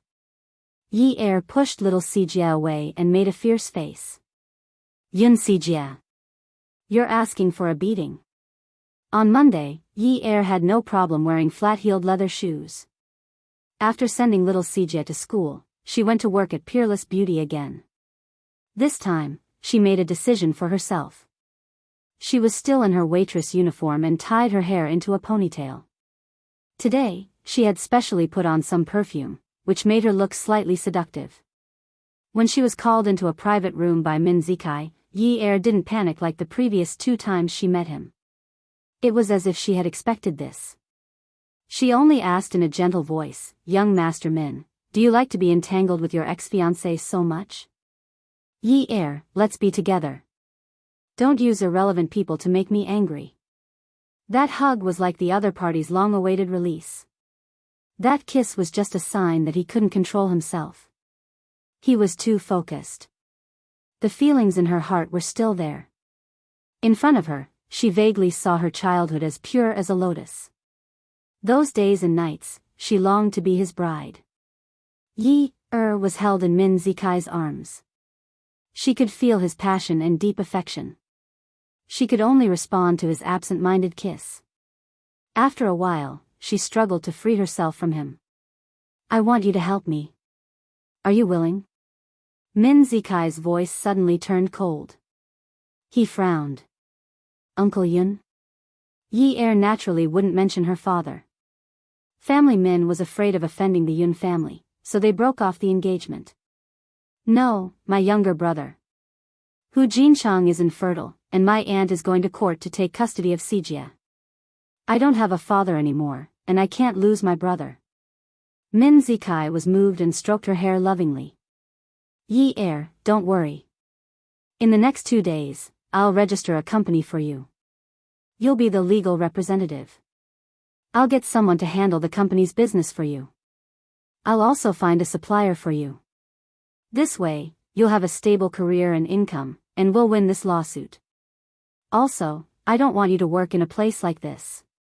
Yi-er was stunned when he heard this. It was that simple? Did he mean to open a shell company for her? She was just a middleman selling goods to make money? She didn't dare to expect too much from Min Zikai. During those 2 days at home, she struggled with her thoughts. Why was she so stubborn? Many times, when she went to ask for help, some people who were old enough to be her father still looked at her and swallowed their saliva. She valued her dignity too much. But half a year ago, hadn't she been raped by Jiang Zhao? After meeting Jiang Zhao, hadn't she still begged him to take her out of the alley? If she still thought that she was virtuous, that she was still the rich young lady who could get whatever she wanted, then she was gravely mistaken. "Yi-er, let's be together, okay?" "Okay." Yi-er understood that when he said, "together," he definitely didn't mean marriage, but she still agreed. "But I have a condition." Min Zikai rested his chin on Yi-er's hair and gently stroked it. "Okay, tell me. I'll promise you anything I can do. I want Sijia's custody to be mine. Only then will we be together. Before that, you can't touch me." Min Zikai snapped out of his daze and felt an inexplicable pain in his heart. He held Yi-er's shoulders and pushed her away, looking at her carefully. Yes, she didn't believe him. She was using him. She was making a deal with him. He took a deep breath and said in a trembling voice, "Okay, I promise you." Yi-er added, "Before everything is settled, I still want to work here." Min Zikai clenched his fists and agreed, "Okay." However, 2 days later, Yi-er didn't see Min Zikai's shell company. Instead, she saw his mother, Mrs. Min, at her rented apartment. Mrs. Min was dignified and noble. She didn't want to enter Yi-er's apartment. She spoke gently and generously, "Yi-er, I'll leave after saying a few words." "Auntie, please speak," Yi-er politely greeted her and didn't force her to enter the apartment. "Yi-er, don't blame Auntie for being nosy. You know that Zikai is a soft-hearted child. He wants you to lead a better life, so he's racking his brains for you. But you also know that your father's matter involves the interests of the government. Family Min is on the other side and can't make a move. You should have understood this back then." Yi-er took a deep breath and listened to Mrs. Min continue. "If we hadn't sent him abroad back then, the trouble he caused would have made Family Min the second Yun family. Yi-er, you grew up together and are childhood sweethearts." He finally became sensible and promised not to interfere with the Yun family's matters in the future. "That's why we let him come back. It hasn't been easy for the Min family in the past 2 years. Just take it that Zikai has been protecting you wholeheartedly since you were young. Let him and the Min family off, okay?" Yi-er pursed his lips and blinked his slightly red eyes. Then he smiled and said, "Auntie, it's getting late. You should go back first." Yi-er. "Auntie, I won't look for Zikai again. Don't worry."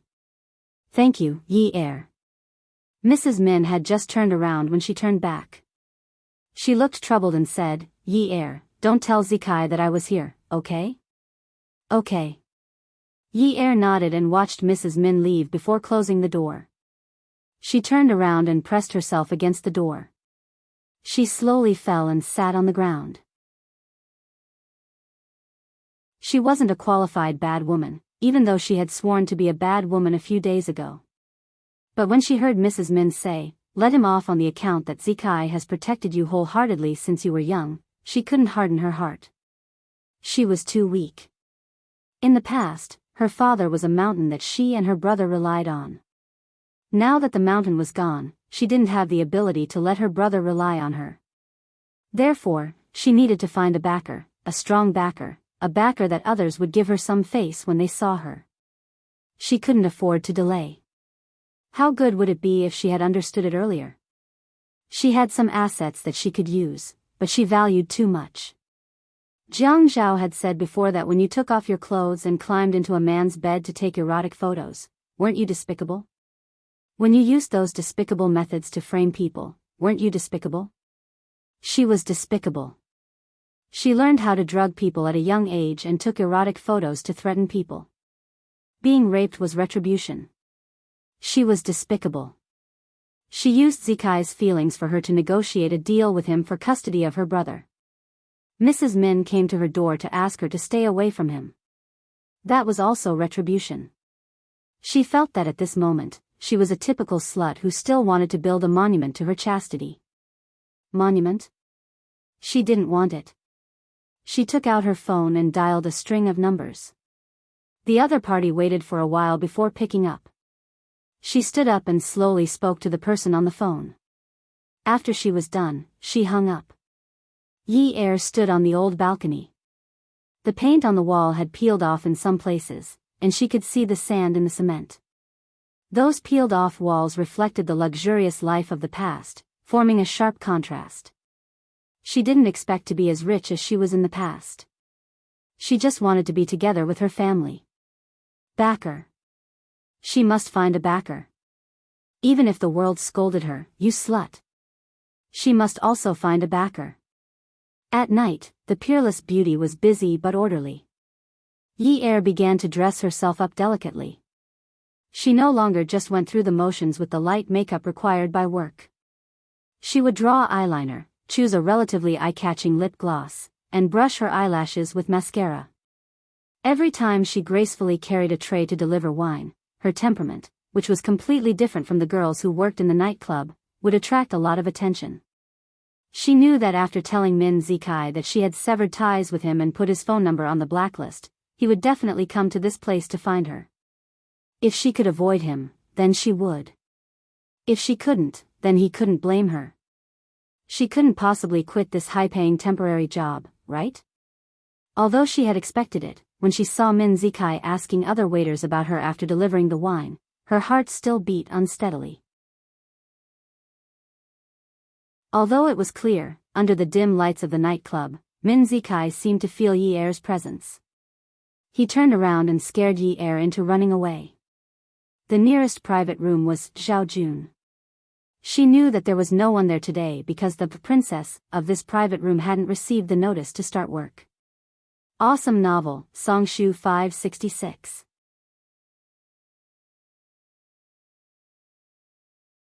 Chapter 463.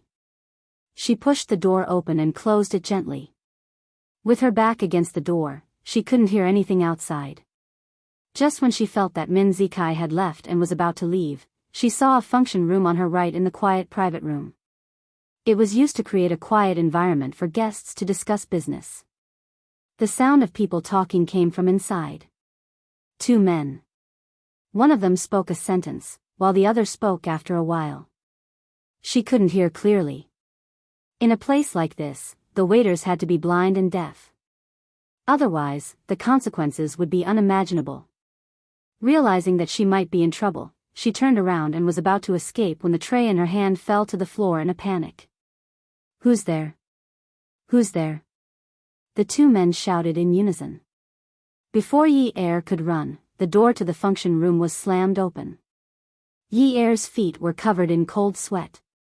It wasn't because she had met Jiang Zhao, but because she had met Zhuang Yichen the other night but hadn't spoken to him. Jiang Zhao was used to being serious and cold, but Zhuang Yichen always gave people the feeling that he was ready to take action. The way he looked at Yi Er made her think of two words: kill to silence. I didn't hear anything. I didn't hear anything. Yi Er shuddered. From the way the two men looked at her, she could tell that they were talking about something important. They must have thought that she was eavesdropping on them. Yi Er saw Zhuang Yichen take a big step forward. His big palm looked like it had been through hell and was reaching for her. At that moment, Jiang Zhao moved even faster than Zhuang Yichen. Pia. A loud slap landed on Yi Er's cheek. She felt a burning pain. She was thrown to the ground by the man's strength. Yi Er's face was red with pain. This slap almost made her dizzy. Stars appeared and spun in front of her eyes. Her ears were ringing. Yi Er felt that she was going deaf. In the past year, although she had gone around begging for help and had even knelt down, she had never been hit by anyone. Since she was young, she had never been hit by anyone. And the man who hit her, she had even given her first time to him. I told you, I didn't listen at all. Before she could finish her sentence, she saw the man who had just hit her fall on her like a mountain. When he squatted down, his eyes were filled with hostility. When he pinched her chin and swung his palm over her face, Yi Er couldn't tell if the rust-like stickiness in her mouth came from her throat or from her mouth. Jiang Zhao. You're so cruel, so vicious. Yi Er wanted to wake up, but she didn't want to. She felt that this society was too realistic, cruel, and detestable. She would rather sleep forever, but what could she do if she didn't wake up? There was still her father and her brother. She tried to open her eyes a little. The color of the coffee was dark brown. Her eyes gradually opened. The light fixture above her head was a large square frame. All the lines were thin, dark brown wood. The bedding felt very high-end in the palm of his hand, and the color was dark. Yi Er felt that something was wrong. She didn't have this kind of taste. The lights in her house were pink, the bed sheets were cartoon, the colors in her house were colorful, and there were countless dolls and dolls. It was dazzling, youthful, and childish. The walls in her house were not so clean, not so bright, and the paint was not so good. You're awake? She was scared out of her wits by this familiar voice.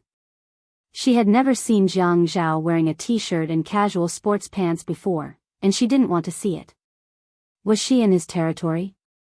With a hua-la sound, she lifted the quilt and wanted to jump off the bed, but with another hua-la sound, she hurriedly covered herself up, tightly covering her underwear body.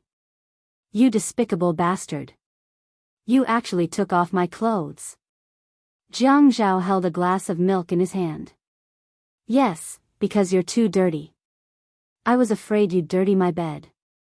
But don't worry, with your childish figure, I wouldn't be interested even if you took them all off, not to mention that you still have 3 parts to cover.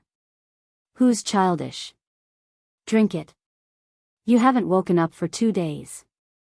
Jiang Zhao handed the milk in his hand to Yi Er. She actually slept for 2 days? Thanks to you. Yi Er gritted her teeth angrily. She tilted her head and saw that her clothes were neatly folded on the bedside table. Everything in his house was neatly arranged. Weird. She stretched out her snow-white arms, pulled her clothes over, and got under the quilt to put them on. After Yi Er was dressed, her little face was red and her hair was messy. She crawled out of the quilt and looked at the man who was still standing in front of the bed, looking at her coldly. He was tall and his gaze was sharp and cold. Why did the heavens make this man so good-looking? Why didn't they let him grow up to be ugly?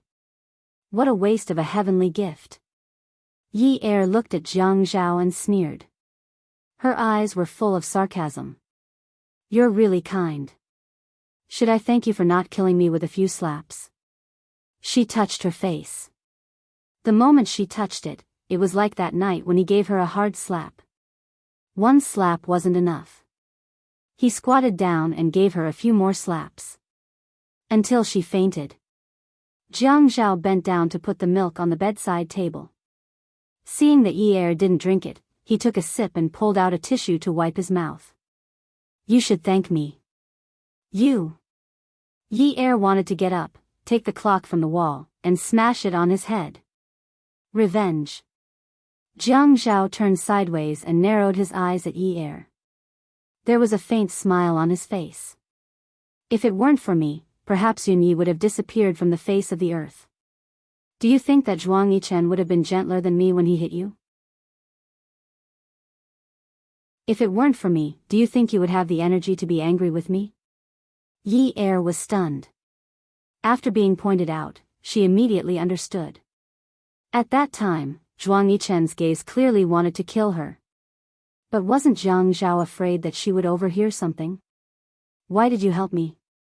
Yi Er's voice was very weak, as soft as a mosquito. When she didn't hear a reply, Yi Er lifted her head and looked at Jiang Zhao. He was handsome and charming. When he wasn't smiling, his features were well defined. When his gaze darkened, it would make people feel fearful. At this moment, his gaze was gentle and didn't seem to be oppressive.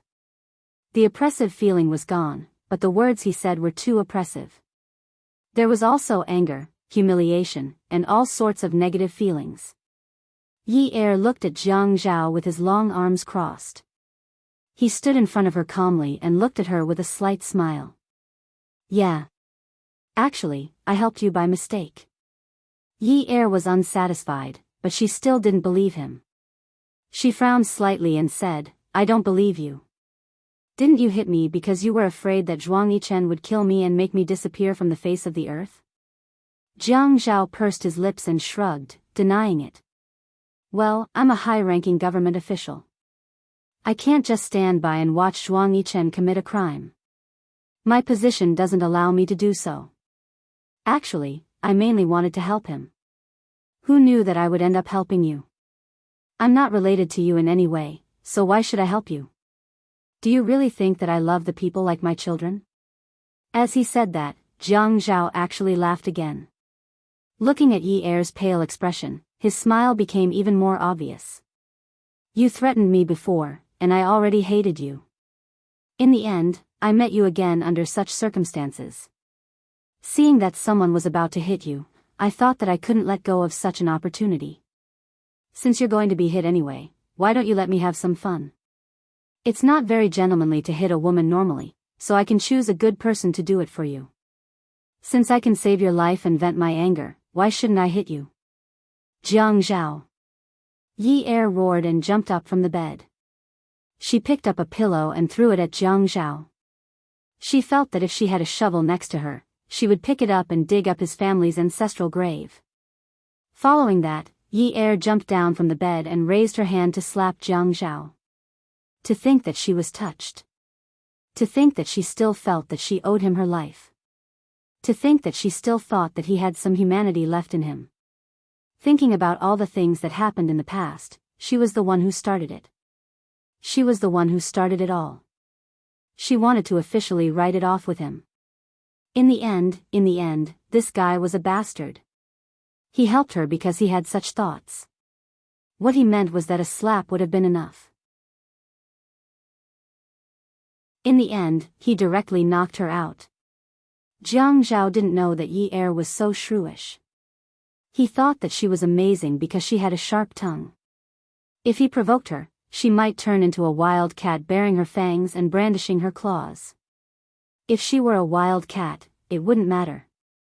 The taste was just right. But it just had to be a little leopard. This slap was not light at all.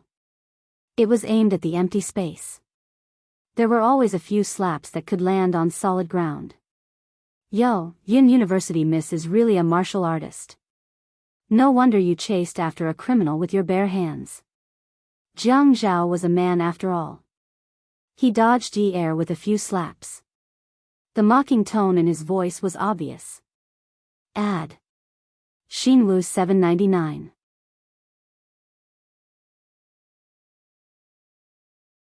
Chapter 464. Bastard. How could Yi Er accept this? Jiang Zhao was taking advantage of every opportunity to insult and humiliate her. She couldn't just let it go like this. Hence, she rushed over and jumped up. Her arms wrapped tightly around his neck and her legs wrapped tightly around his waist. Now her arms and legs were tied tightly. She couldn't let go of him. How could she let go of such an animal? She wasn't doing this out of selfishness. She was doing this for the sake of the people. Look at how he always looked like he was worried about the country and the people, but in reality, he was a living example of a villain. With this thought, she lowered her head and opened her mouth to bite Jiang Zhao's neck. She felt like she was going to break his neck with this bite. She was going to bite him until he died.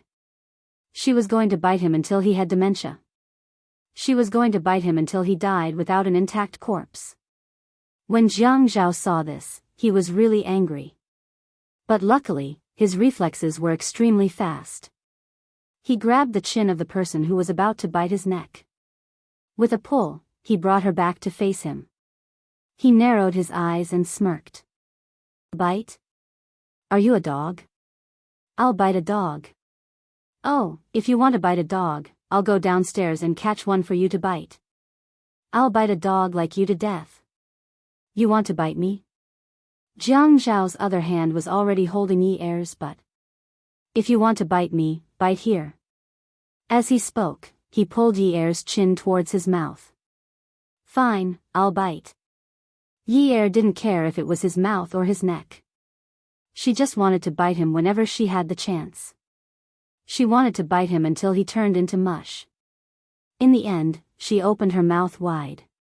Before she could get close, Jiang Zhao changed the direction of his hand. He was originally holding Yi Er's chin, but he suddenly loosened his grip and pinched her cheek. With this pinch, Yi Er couldn't close her mouth. She could only stare with her eyes wide open and moan, "Oh, oh, oh." She couldn't even speak normally. When Yi Er jumped onto Jiang Zhao's body, his expression had already changed. The two of them had had intimate contact before. Even though it had been half a year and he had been drugged at the time, that night had left a deep impression on him. Whenever he saw Yi Er, he would always think of how wild he had been that night and how satisfied he had been afterwards. However, he was a man with strong self-control. He had never thought of looking for her, nor did he think that they would meet again. When they met later, he also felt a little guilty. After all, she was still young. The men of the Jiang family had been very strict since they were young. Grandpa always said that only through suffering could one rise above others. People who couldn't control themselves couldn't achieve great things. Money, beauty, and the temptation of power. One would always lose big for small gains. A woman like Yunyi was like a thorn. She might be beautiful and dazzling, but he couldn't touch her. The reason why he couldn't touch her couldn't be more obvious. After Grandpa found out that he had spent a night with her at the Qin Palace, he even reminded him from the side, "You can't touch the Yun family's matters. You can't break the balance of this magnetic field." How could he not know that this woman couldn't be touched? However, she was wrapped around his body and even wanted to bite him with that seductive little mouth of hers. Yun Yi. Jiang Zhao gritted his teeth. I advise you not to move anymore. Yi Er was still angry. She loosened her hand around his neck and freed herself to pry Jiang Zhao's large palm away. As Yi Er moved, Jiang Zhao already felt his heart beating faster. After all, this position was too much. He suddenly remembered that when he brought her back that day, he took off her clothes and used a towel to wipe the dirty parts of her body before throwing her on his bed. The 19-year-old girl also had a good figure. Although it wasn't exaggerated, it was rare for her to have a well-proportioned body. The fragmented images in his mind were all of those charming and seductive scenes. Okay, I'll let you bite me to your heart's content. Let's see who can bite who. After Jiang Zhao finished speaking, his eyes overflowed with a sinister light. He took a step forward and fell forward on the large bed, firmly pressing Yi Er under him. Yi Er used her hands and feet, punching and kicking like a fish in shallow water. She couldn't catch her breath and let the man's tongue wreak havoc in her mouth. When her fists hit his back, it was like hitting an iron plate. She wanted to bite off his tongue, but her cheeks were pinched painfully. She couldn't even bite her own tongue to commit suicide, let alone bite him. Yi Er's little mouth twitched, looking like she was about to cry. This expression made Jiang Zhao stop. Just as he relaxed his grip, Yi Er took the opportunity to pry Jiang Zhao's hand away. She looked pitiful and said in a sobbing tone, "Uncle, don't be a hooligan." Jiang Zhao frowned.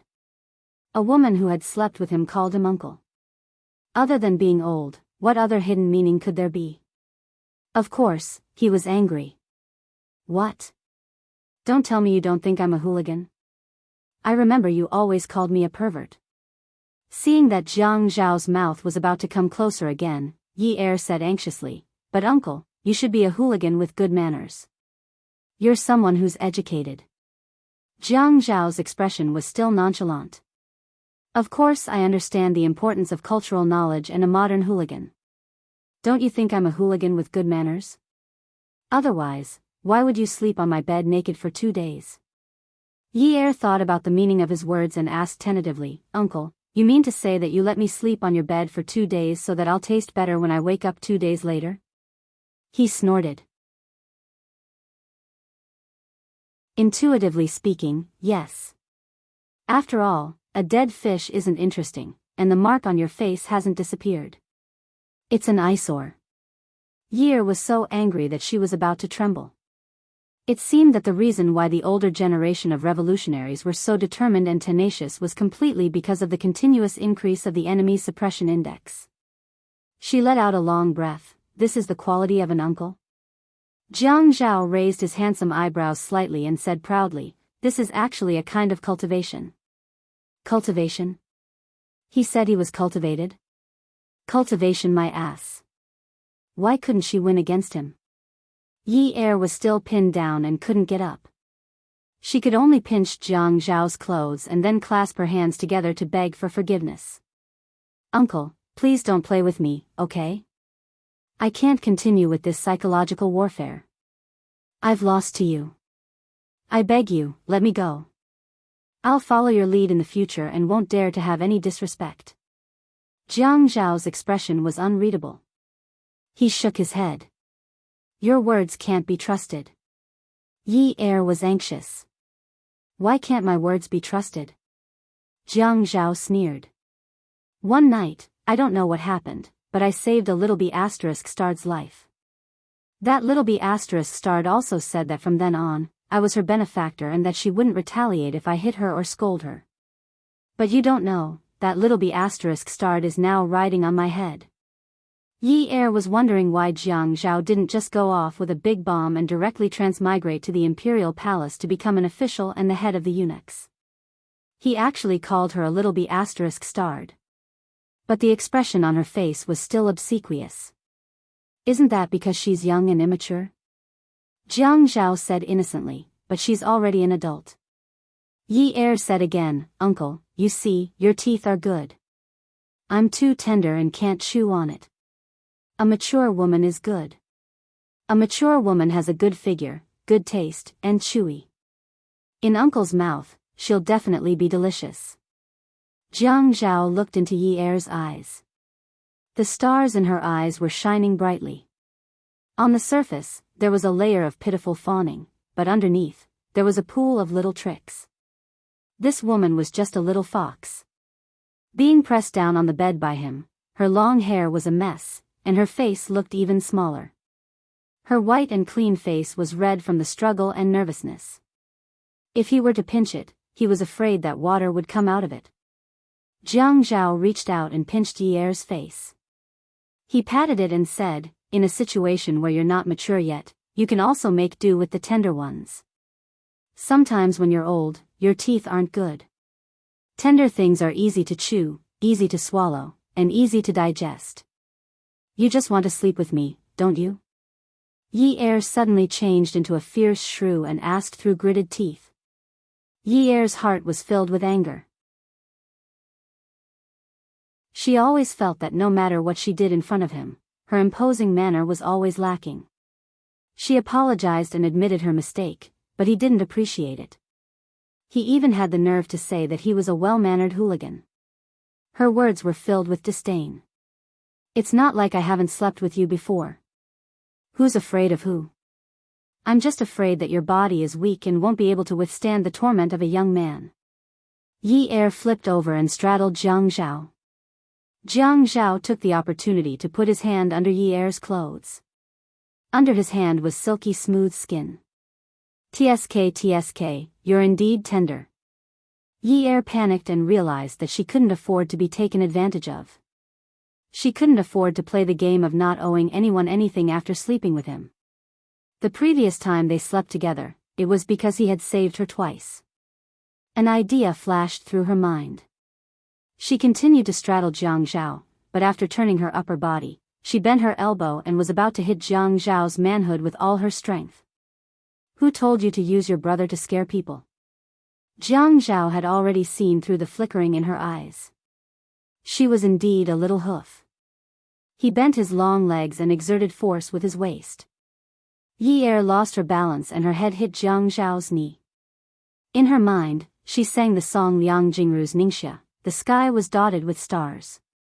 A woman's heart is truly the most poisonous. I already said that your words can't be trusted. Today, Uncle will use an experiment to prove which of us is weak and which of us can't withstand the torment. Jiang Zhao didn't seem to be angry. When he spoke, he even had a slight smile on his face. Originally, he looked very righteous in his suit, but now, there was a hint of wickedness.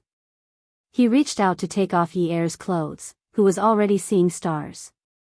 Ad Shinwu 799.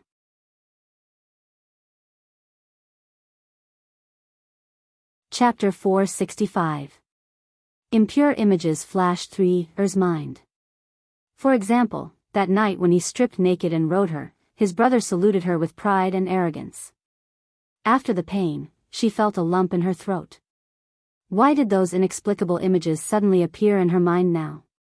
Why did she feel like she was looking at Jiang Zhao when he was completely naked? Who was the pervert? At this moment, Jiang Zhao's mobile phone rang.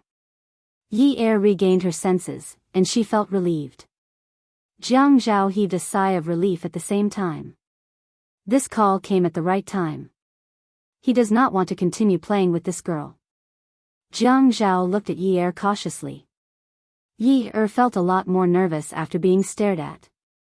She sat up and watched as Jiang Zhao stood up with a cold expression. He walked to the window and picked up the call. He drew the curtains. The sun was already shining brightly outside, and it rushed directly into the bedroom. Subconsciously, she covered her eyes and rubbed them for a while. Then, she moved her hands away and looked at the back of the person by the window. The sunlight was like a huge lotus, releasing thin strands of water that sprinkled all over his body. In an instant, they blended together and made his silhouette overflow with light. He was tall and straight, with a sense of valiance. Actually, he was not that bad. If he was really that bad, she would hate him like how she hated her youngest aunt, Zhou Yan.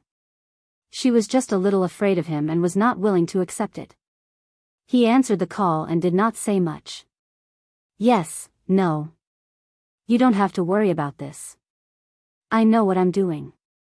Yes, I promise. He only said a few words, and it was the same as when she first met him. He was cold and did not know how to joke. Jiang Zhao turned and walked towards Yi Er. Yi Er sat on the bed and moved back a little. After that, she jumped off the bed and stood far away from the bed. She did not want to have a conflict with him. Mayor Jiang, sorry for bothering you for 2 days. I will go back first. The most important thing was to leave this wolf's den. If this continues, Yi Er will not be able to take it. She might not be able to settle her family's matters properly, and she might be sent to a mental hospital by Jiang Zhao. That would not be good. Jiang Zhao bent over and placed his mobile phone on the bedside table. He took off his t-shirt, revealing his toned and perfect body. Yi Er, who only knows how to fantasize about naked men, almost had a nosebleed. His muscles were firm but not fat, tight but not exaggerated. His abdomen area was like a grid, and it went all the way down. You only know how to cherish something after you lose it. Jiang Zhao teased Yi Er, and Yi Er took a while to understand what he meant. Ah. Why don't we continue? At your age, it's normal for you to have feelings of love. Er. Mayor Jiang is so humorous. Ha ha ha. Yi Er laughed. Feelings of love? Yi Er's face had unknowingly turned completely red. However, the age gap between them seemed to be a little too big. Jiang Zhao only glanced at her indifferently, as if there was no interaction between them just now. He said casually, later, take down the bed sheets and blankets and wash them. Don't touch my things. After saying that, he walked to the wardrobe and opened it. Yi Er saw the clothes in the wardrobe were arranged according to the color cards. From dark to light. Feng Yu's long fingers slid across the clothes pole and landed on a light blue shirt. After that, Yi Er watched Jiang Zhao pick a pair of trousers and a tie. He opened the drawer, and all the ties were arranged according to the color cards. Pure color, striped, wavy, dark lines. He should have taken in a lot of things. Everything was arranged so neatly. His bedroom was big, and it was well equipped. She thought he had a special dressing room in his house. There was a soft carpet at the end of the bed. Although it was dark-colored coffee, it felt very clean and comfortable. Although she did not like such dark colors in the past, she still felt comfortable. Looking at the way he picked things was a kind of enjoyment. Don't be fooled by how cool he was when he wasn't smiling. When he lowered his eyes, it was frightening. However, when his slender fingers shuttled through various fabrics, it was indescribably elegant. Come over and help me tie my bow. Ah. Did he treat her as a maid? Didn't you say you don't retaliate when I hit you, don't retaliate when I scold you, and only follow my lead? You're not willing to tie a tie. Oh. Yi Er accepted it. She walked over and helped Jiang Zhao tie the tie. Standing in front of him without high heels, she felt that she should be 5 centimeters taller. Is there a washing machine at home? Yi Er asked as she stared at the tie. She should wash the blanket. She slept in his bed. Don't tell me you want to wash it by hand. Yi Er complained. Did this person have to look like he would not stop until he choked her to death? She pulled the knot of the tie in her hand into the right position. Yi Er reached a finger into Jiang Zhao's collar. It shouldn't be too tight. Oh, then I'm done. Do I pull the door open or do I need to lock it with a key? Jiang Zhao walked to the full-length mirror and looked at it with satisfaction. He did not turn his head and only asked calmly, "Are you leaving?" Of course. Was she going to stay here and wait for him to come back and tease her? Now that she thought about it, he must have teased her on purpose. Otherwise, he could have hung up and continued. But he did not. Jiang Zhao walked to the bedside table and picked up the phone. Holding it in his hand, he said in a forceful tone with a hint of warning, "You can't leave. Not only can you not leave, but you can't reject the beauty at work for the next few days. You can't go downstairs either. There's a lot of food in the fridge. Make yourself some food." Yi Er could not help but feel nervous. Why? Jiang Zhao's tone was calm as if he was talking about something trivial. It's not a good time for you to meet Zhuang Yichen. It's also not a good time for people to know that you left my apartment. It's best if you don't cause trouble for me. Her heart trembled. He wants to get rid of me? Jiang Zhao had already reached the bedroom door. When he grabbed the cold handle of the door, he suddenly turned around. He exuded a cold aura that had not been seen in a long time. His eyes were as deep as the sea and there was a hint of coldness in them. He stared intently at Yi Er's eyes and asked coldly, "What did you hear at the door that day?" Yi Er's heart trembled when she recalled Zhuang Yichen's murderous gaze that night. She hurriedly waved her hands and explained, "I really didn't hear anything. I swear. I went in to avoid Min Zikai. Also, your door was closed. The beauty's soundproofing was so good. I couldn't have heard anything." Jiang Zhao relaxed his gaze and said, "It's useless for you to say that now. You don't believe me? He had said that her words could not be trusted. Jiang Zhao did not answer her directly. Whether I believe you or not is one matter. Whether Zhuang Yichen wants your life or not is another matter. Yi Er's face turned even paler. What serious matter would he want my life for? You're the magistrate.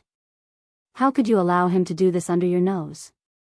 Jiang Zhao smiled and asked in return, what if he didn't do it under my nose? Yi Er did not dare to ask in detail.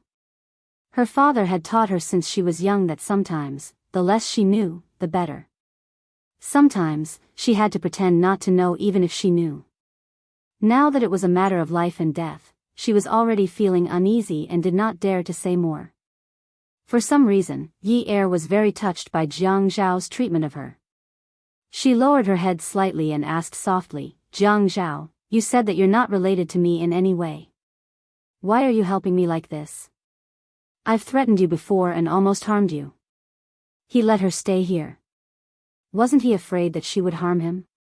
Did this mean something else? However, Jiang Zhao said, there are some simple things that you don't have to think about so much. Yi Er looked at him but could not see anything. Why did a man's eyes have to be so deep? They were like the bottomless sea and also like a forest where one could not see the path ahead. If she continued to look at them, she would be lost. It was really a beautiful forest. After Jiang Zhao left, Yi Er started to remove the blanket that she had slept in. In the past year or so after the Yun family collapsed, she had naturally done all the housework. However, the house was too clean. The master bedroom, guest room, living room, dining room, kitchen, there was no place for her to do anything.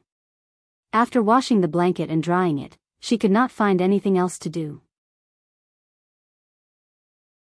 Yi Er lay on the sofa and looked at the clock on the wall. In the quiet living room, only the ticking sound of the clock's hands could be heard. Her mind was filled with images of Jiang Zhao teasing her and those seductive abs. One look and she could tell that he was so powerful. She was shocked to find that she was thinking about spring. She had a feeling that Jiang Zhao was helping her because he liked her. Even though he was much older than her. Oh my God. This was terrible. In the past, she had never thought that she would interact with a man who was so much older than her. Luckily, he was handsome, tall, and had a great figure. Actually, he was not sharp-tongued. He was just humorous. Yi Er shook her head forcefully and covered her burning face. No, she could not think about it anymore. If she continued to think about it, she would die of embarrassment. Yi Er curled up on the sofa and bit her fingers. She frowned and hated herself. Yin Yi, can't you be more mature? Have you never seen a man before? You are so useless. Yi Er thought that Jiang Zhao would come home for dinner, but he did not. She waited until she thought that she was so hungry that she was about to meet the king of hell. Then she made some noodles and ate them. Jiang Zhao did not allow her to leave. She should still sleep in the same place, right? Hence, she rearranged the bed sheets that were full of the smell of the sun and covered them with it. Lying on the bed, Yi Er thought about it. She used to think that Jiang Zhao could not be her backer because she would not be able to get any help from him. But why couldn't she? Having a backer like him was the best. He was handsome, rich, and powerful. Who would dare to not give face to the Jiang and Qin families? If he wanted to protect her, no one would dare to do anything to her. Just like now, if Zhuang Yichen wanted to get rid of her, he could leave her in his house.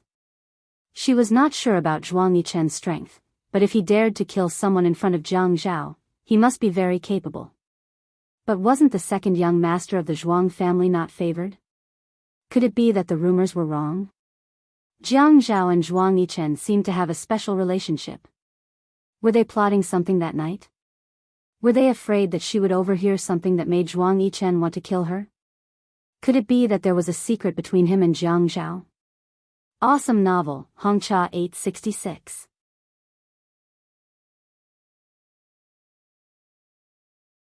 Chapter 466. Could it be that Zhuang Yichen can kill someone so easily? He dares to let the deputy mayor know about this? No, no. Jiang Zhao had said that Zhuang Yichen does not have to do this under his watch. That means Jiang Zhao did not participate in this and did not see it. That means he can ignore it. Is this what he means? When Yi Er thought of this, she did not dare to think further. She felt a chill down her spine. Seems like it will be hard for her to stay alive if she goes out like this. She still needs to bring her younger brother to visit her father on Saturday. What should she do? Should she stay here for the rest of her life? No. She must go back as soon as possible. Barefooted, Yi Er walked to the window and gazed at the night sky that was as blue as ink. The stars twinkled one after another. She suddenly felt that she was just a star in the vast universe, the kind that couldn't reflect the sunlight. It was too lonely. When she thought about the danger she is in, she felt terrified. She looked at the time on her phone. It's already 1 a.m. She called Jiang Zhao, but no one answered. She called again. Just when Yi Er thought something had happened to Jiang Zhao, the phone was picked up. It was a man's lazy voice, as if he was sleep-talking. Hello. Are you sleeping? There was a small flame that was ready to ignite. She was still worried about him. Nonsense. Aren't you sleeping at home? The man on the other end of the line replied impatiently. Of course, I am sleeping at home. Beep, beep, beep, beep, beep, beep, beep, beep, damn. Yi Er threw her phone on the bed. She was touched for nothing. This guy is a crafty rabbit with 3 burrows. No wonder the house is so clean. He is not here to stay. Yi Er suddenly realized that she is very irritable and irritated. She shook her head, kicked the bed, and hit the pillow. She still can't vent her anger. Ah! Ah! She screamed twice. Who is your backer? Damn your head. He is not interested in her at all. The more Yi Er thought about it, the angrier she got. She was so angry that she huffed and puffed. She picked up the phone and dialed the number again. After a while, the call was picked up. Before there was a sound, she screamed angrily, I don't want you to care. Whether he's dead or alive is none of your business. I'm leaving. Yi Er hung up the phone and turned it off. She didn't know what was wrong with her, but she was furious. Although she said that she was leaving, she put on her clothes and combed her hair slowly. After tidying up for an hour, she finally finished putting on her clothes. What did he think he was? A bunch of old bones. She didn't even like him. Humph. Yi Er slammed the door and even kicked the iron door angrily. I-oh. She called out. How silly. Did she forget to wear her sandals? Idiot. After leaving the neighborhood, Yi Er realized how willful she was. It was not just expensive to go back in the wilderness. There weren't even any taxis. But he couldn't go back to Jiang Zhao's house. The door was locked. Should he go back and squat at the door? How embarrassing. It was late at night in the middle of summer in the suburbs. It wasn't stuffy at all. Instead, it was pleasantly cool. The chirping of insects was endless. But the more it was like this, the quieter it was. Yi Er couldn't help but look around. The thumping sound in her heart had already drowned out the chirping of the insects. This place was in the northern suburbs. She lived in the west. How long would she have to walk? Moreover, there was a stretch of road without any buildings. It was too scary. There were a few cars parked by the roadside. It was a black mid-range car. There were 2 men in the driver's seat and the passenger's seat. One had a full beard, and the other had a short scar on his nose. They didn't seem to be resting. Their gazes were like nighthawks searching for their prey. It made one nervous. The car window was opened 3 fingers wide. Yi Er had just walked over when the man with the short scar lifted his chin at the man with the beard. Boss said that we can't dirty this place. The man with the beard stared at the rearview mirror with murderous eyes and nodded. The more Yi Er walked, the more flustered she became. She couldn't take it anymore. She really didn't dare to walk at night. It was too scary, especially after the incident of her bag being robbed. Behind her, she heard the sound of a car engine revving. Thinking it was a taxi, she was overjoyed. She walked to the road and was about to turn around to hail a taxi. But when she saw that it wasn't a taxi, she put down her hand. But the car suddenly sped up and charged straight at her. No, the car's license plate was blocked. Yi Er's heart was beating wildly. She was so nervous that her fists were trembling. She took a deep breath, turned around, and ran. Jiang Zhao was right. It was so late at night and so empty. The car could make a turn in one go. She wanted to find a place with a ladder to run, but she couldn't find one. She was even more scared than when she met the robber last time. She knew that the person she had inexplicably provoked this time wasn't ordinary. As she ran, she turned on her phone. Before the music on her phone could finish playing, the rumbling sound of the accelerator came from afar. A bunch of bright headlights shone on her, and she instinctively raised her hand to block them. The car was also driving very fast. When it stopped beside her, Yi Er almost thought that she had been hit from both the front and the back. Yi Er was so scared that she didn't dare to move. She heard the sharp sound of brakes not far behind her. She turned around and saw that the car that was rushing towards her had come to an emergency stop. Jiang Zhao slammed the car door and got out. When he looked at Yi Er felt that it wasn't Zhuang Yichen who wanted to kill her, but Jiang Zhao who wanted to kill her. She had seen Jiang Zhao's car before. It was an Audi issued by the company. This time, he was also driving an Audi, but it wasn't an ordinary Audi. It was an A8. Her wrist was almost crushed. After the car door was pulled open, Yi Er was violently thrown into the car. Jiang Zhao got into the car and slammed the car door. He didn't start the car. Instead, he turned sideways and reached out to grab Yi Er's neck, who was still gasping for air. The evil spirit's fierceness surfaced in his eyes again. He said fiercely, Yi Er. I'm warning you. If you want to die, then go and die far away. Get out of Haicheng and die. Don't King cause me trouble. This was the first time Yi Er had heard Jiang Zhao scold someone, and he used such a fierce attitude. He actually told her to go and die. Go and die far away. She suddenly felt very wronged. She had already forgotten that her breathing was abnormal. She grabbed Jiang Zhao's hand, and with reddened eyes, she used a very loud voice to hide her sadness. So what if I die? Wait for me to buy insurance for my brother, then I'll go and die somewhere else. I won't cause you any trouble. You people can control people however you want. I'm also living a life worse than death after being tortured by you people. Jiang Zhao gritted his teeth and cursed under his breath. His large hand flung Yi Er's neck away, and he looked at the mid-range car in the rearview mirror. He took out his cell phone and dialed a number. He glared at Yi Er, and Yi Er didn't dare to make another sound. Jiang Zhao's face seemed to be wearing a thick metal mask. There was no warmth, only coldness. He held the phone and said in a deep voice, I said I'd guarantee it, but you actually asked someone to come here. It looks like my reputation is really worthless. This won't do. I have to hear your promise. Jiang Zhao hung up the phone and didn't say anything.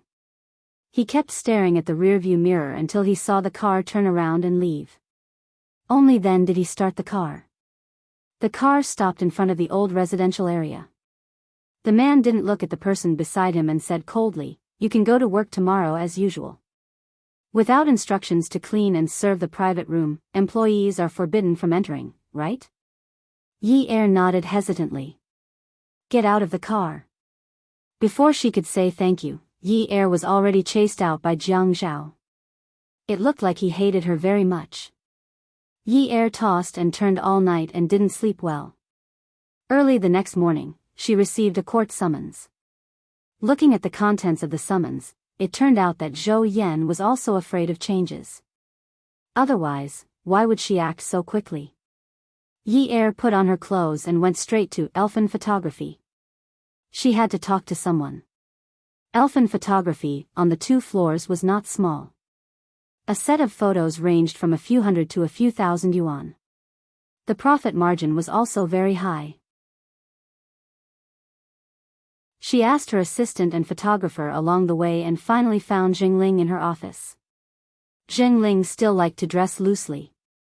She was tall and looked like a girl who grew up in Jiangnan. She was very beautiful and always had a kind of enthusiasm. Countless models who were photographed by her were willing to smile at her camera. What's wrong? Jingling asked carefully when she saw Yi Er's serious expression. Yi Er sat on Jingling's desk with her shoulders slumped. Frowning, she explained clearly about the court summons. Jingling also lifted her butt and sat next to Yi Er. She slammed the table and said, "Is there no law?" Yi Er said, "Those with power and influence are the law." Min Zikai originally said that he would help me set up a company. This way, I would have a stable income and it would be easy to get custody. But his mother came looking for me. I don't dare to use the money from selling the house to start a business. What if I lose money? Jingling thought for a moment and said with a relaxed expression, "Yi Er, I'll give you shares. You will have a business. This way, you can win the lawsuit." Yi Er was suddenly delighted. Really? Then after this lawsuit is over, I'll transfer the shares back to you. Jingling shook her head and waved her hand. No, no, no. She reached out and held Yi Er's shoulder. She said sincerely, "Yi Er, you lent me the money to open the studio. In the beginning, I said that I would let you invest in it, but you refused. I've always wanted to help you, but every time, I've been more of a hindrance. If I can help with CG's matter, I'll feel better." Yi Er refused to accept it no matter what. Jingling jumped down from the table and flared up. Yi Er. Our family is already doing very well. Why are you so stubborn? At this moment, the half-closed door was pushed open. It was Mother Zheng. When she saw Yi Er, the smile on her face grew to the corners of her eyes. "Yi Er, it's great that you're here. Auntie made stewed meat with bamboo shoots for lunch. Let's eat together." Mother Zheng turned her back to Yi Er and glared fiercely at Zhengling. Zhengling immediately felt extremely awkward. Zhengling wanted to pretend that she didn't see it, but Mother Zheng pulled her into the room. She could only smile apologetically at Yi Er. Mother Zheng smiled eagerly at Yi Er. "Yi Er, wait for Auntie. Say a few words to Ling Ling." Yi Er smiled and nodded. Then she heard Jingling trying her best to lower her voice. "Mom, what are you doing?" "What am I doing? If I didn't come, would you have given this studio to someone else?" "Huh?" Jingling was frustrated. "How is that giving it away?" "I'm just giving Yi Er some shares. This way, she will have an income and CG's problem will be solved." Welfare, Xinwu 799.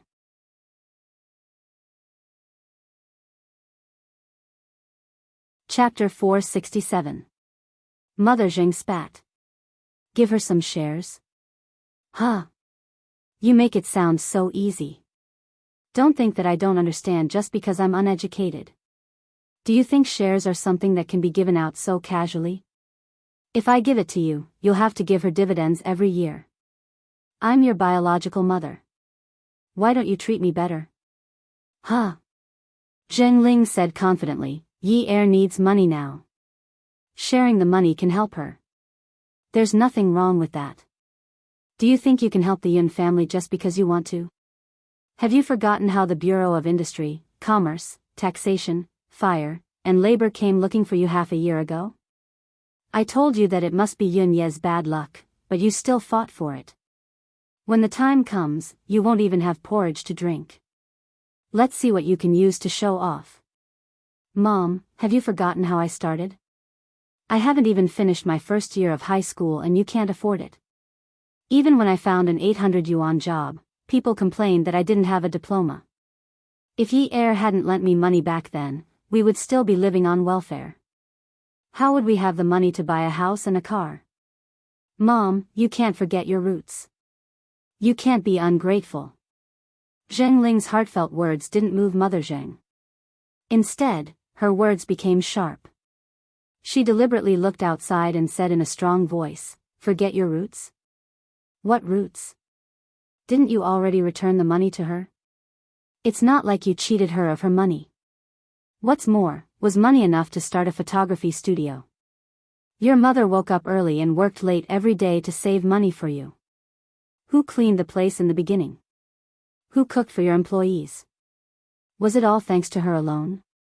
She lent you money because she pitied you. What was 1,000,000 yuan to her in the past? She was just giving alms to beggars. She used to give alms to you. Now that you're capable, you want to give alms to her? She might not even appreciate your kindness." Clang, there was the sound of something falling outside.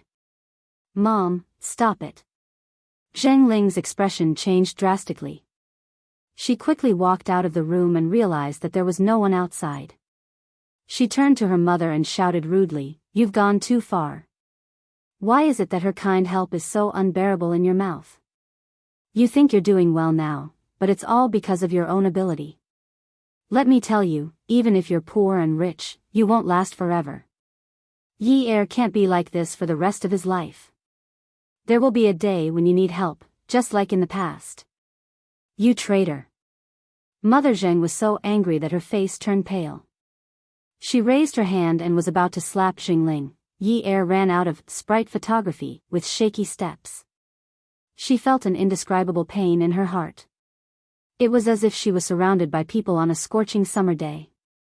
She couldn't even take a breath. The air that entered her body was filled with the stench of sweat from those people. She wanted to cover her 7 orifices and isolate herself from the world. Was she the legendary Gui Jianqiu? Every time Mother Zheng saw her, she would smile like a blooming flower. She originally thought that there was still someone who treated her differently. However, Mother Zheng said that she was trying to send a beggar away. Even now, she had become a beggar. What was wrong with human nature? Why couldn't she understand it even though she was so realistic? Selfishness was the root, and protecting one's own interests was an instinct. Sad but not crying. Above her head were dense sycamore leaves. The boy's voice was like a mountain spring in summer, dripping into her ears. Her nose was filled with the faint smell of licorice mixed with oil paint. She actually walked here, the art street that was shaded by sycamore trees. People who sold calligraphy and paintings were the most popular. Yi Er turned to look at the boy and smiled. "I haven't met anything that can make me so sad that I have to cry." The sunlight that leaked through the gaps of the leaves shone on the boy's head. He stood in front of the drawing board. He was tall and slender, with fair skin and elegant facial features. He was wearing a cotton short-sleeved white shirt and light-colored thin jeans. He was so beautiful that he looked refined. His body was stained with fine paint, but you would think that he was exceptionally clean. What kind of family could raise a boy with such a pair of eyes? They were clear and pure, as if they were not tainted by the mortal world and did not understand filth. It made people jealous. The boy bent over to wash his hands in the bucket. He had a nobility that did not match a poor artist. He spoke slowly, "I haven't seen you here in a long time." Yi Er stood on her tiptoes and looked at the work on the boy's drawing board. "Yes, I've been busy recently." "Have you sold your paintings?" The boy turned to pack up the drawing board. "I can't meet such a generous customer like you who doesn't know how to appreciate things." Yi Er chuckled. "Artists really don't know how to do business. Do you feel bad praising your customer for having good taste?" The boy hung the drawing board on his bicycle. "But you really don't know how to appreciate things. You can't understand my paintings at all." Yi Er deliberately snorted. "But it's fine as long as I have the money to buy them. If I don't understand, I can pretend to understand.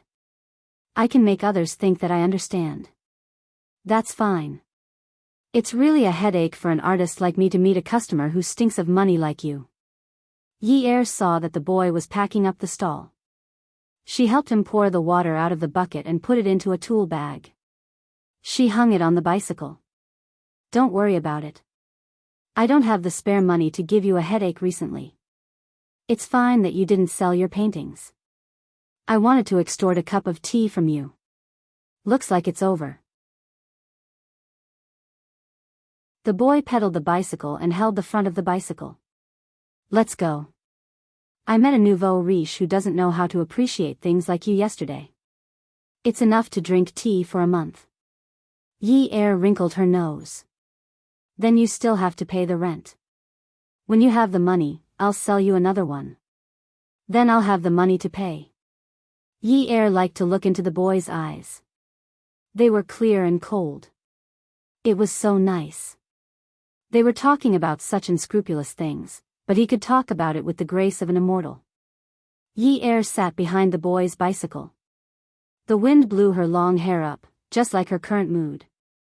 She smiled and asked him, "Hey, have you ever been in a predicament where you have no way out?" The sun shone on the boy's body. His eyes were overflowing with a gentle halo, but his words were firm and confident.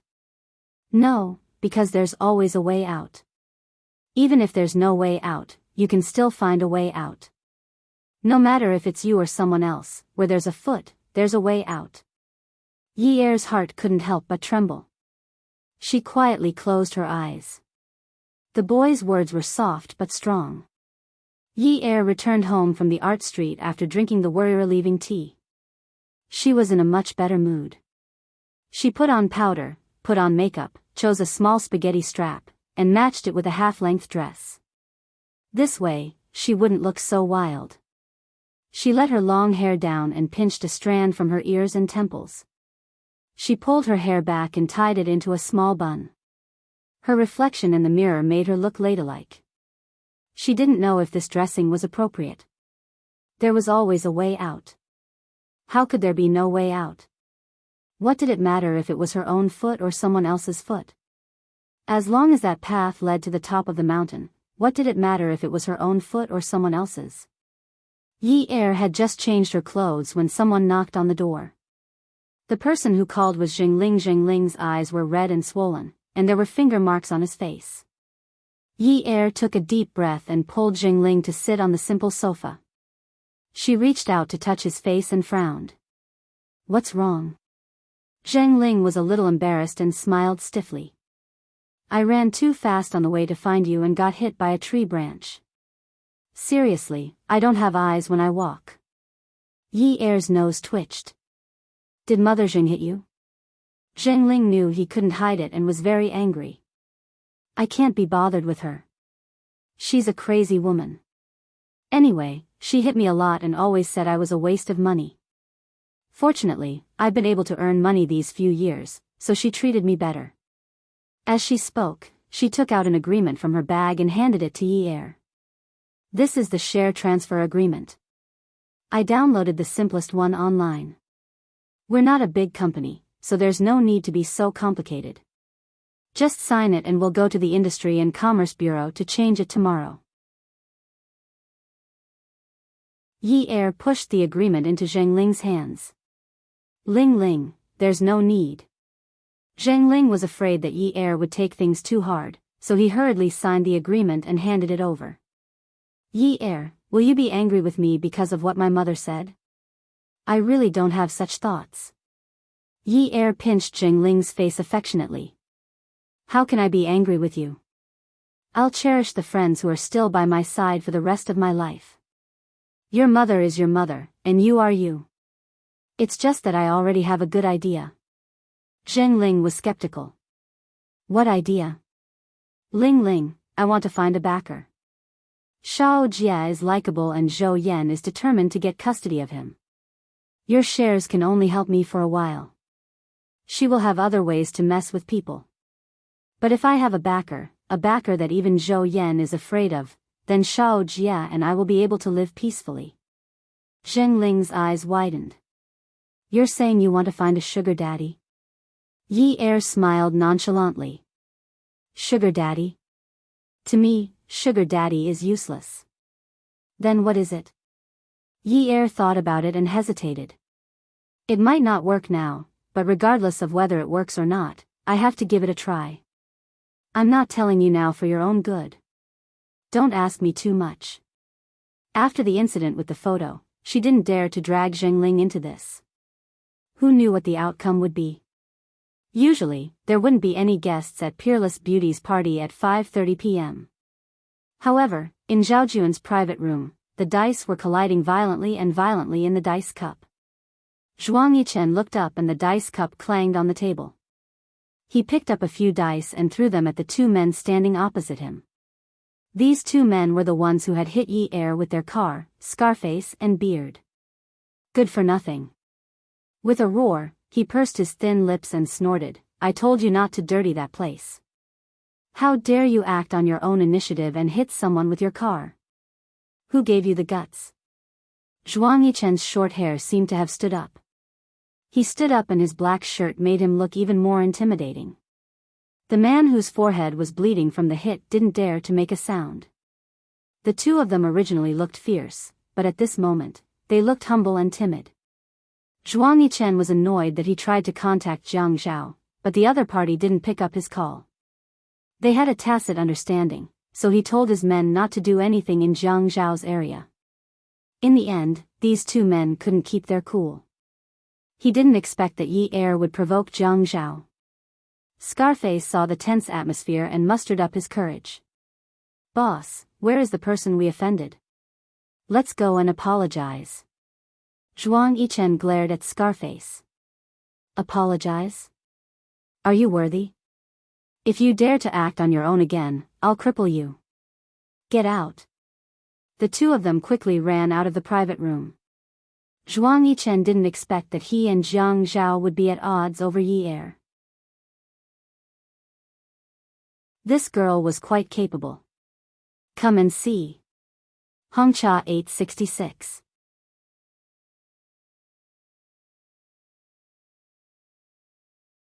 Chapter 468.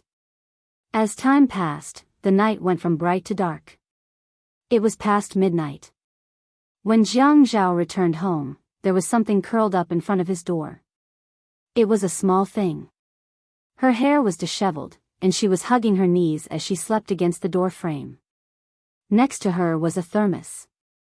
He squatted down and tilted his head to take a look, but her face was buried and he couldn't see. She had attended a dinner party, so her mind wasn't very clear. He suddenly felt playful. "The ghost is here." He purposely made it sound like he was scared and shouted into Yi Er's ear. In his impression, little girls were all afraid of ghosts. However, the girl didn't panic. Instead, a slap flew over and an impatient roar like she was sleep-talking. "Get lost. Why are you screaming like a ghost? Can't you let me sleep?" After roaring, she continued to dream. Yun Yi. Luckily, he blocked it with one hand. Otherwise, he would have been disfigured by that slap. Yi Er felt that something was wrong when she heard the voice. She immediately looked up. Her sleepiness was gone. She swore that it wasn't intentional. At this moment, she could only pretend to be innocent. When she stood up, she patted her long skirt. Standing there, she was reserved and dignified like a lady from a respectable family. Her pink lips, white and slender neck, elegant chin, and the little spaghetti-strap neckline bloomed with seductive charm. The tight elastic fabric wrapped around the exquisite and delicate curves of a young woman. Jiang Zhao wasn't too happy about being almost hit. "What are you doing here? Didn't you go to work last night?" "I'll go back to work next week. Anyway, I'm just a temporary worker. I made some soup today to thank my benefactor." Yi Er saw Jiang Zhao's hesitant expression and added, "Don't worry, I didn't poison it." Jiang Zhao didn't know whether to laugh or cry. Did all girls like to watch transmigrations nowadays? Wouldn't it be awkward for her to call him benefactor all day long? He felt so awkward when he heard it. After he opened the door, Yi Er followed him in. He changed his shoes behind Jiang Zhao and placed the thermos on the dining table. Jiang Zhao sat down on the sofa and turned on the air conditioner with a beep. He took off his tie and rolled up his sleeves. Yi Er went to pour a glass of water for Jiang Zhao with ease. When she handed it to him, she bent over, and her long hair cascaded down her back. The relaxing elan with the faint fragrance of jasmine rushed into Jiang Zhao's nose unscrupulously. Her silky hair brushed against the back of his hand, tickling his heart. The neckline of the suspender belt was not too low. Even if she bent down, it was impossible for the man sitting in front of her to covet the real content. Jiang Zhao's Adam's apple rolled uncontrollably as he took the cup. Yi Er knelt down beside Jiang Zhao's feet. The man leaned casually on the sofa, and even the corners of his mouth were curled up casually. She couldn't guess what he was thinking. Fortunately, she didn't think of guessing his thoughts. She took out her wallet from her shoulder bag and took out a gold bank card.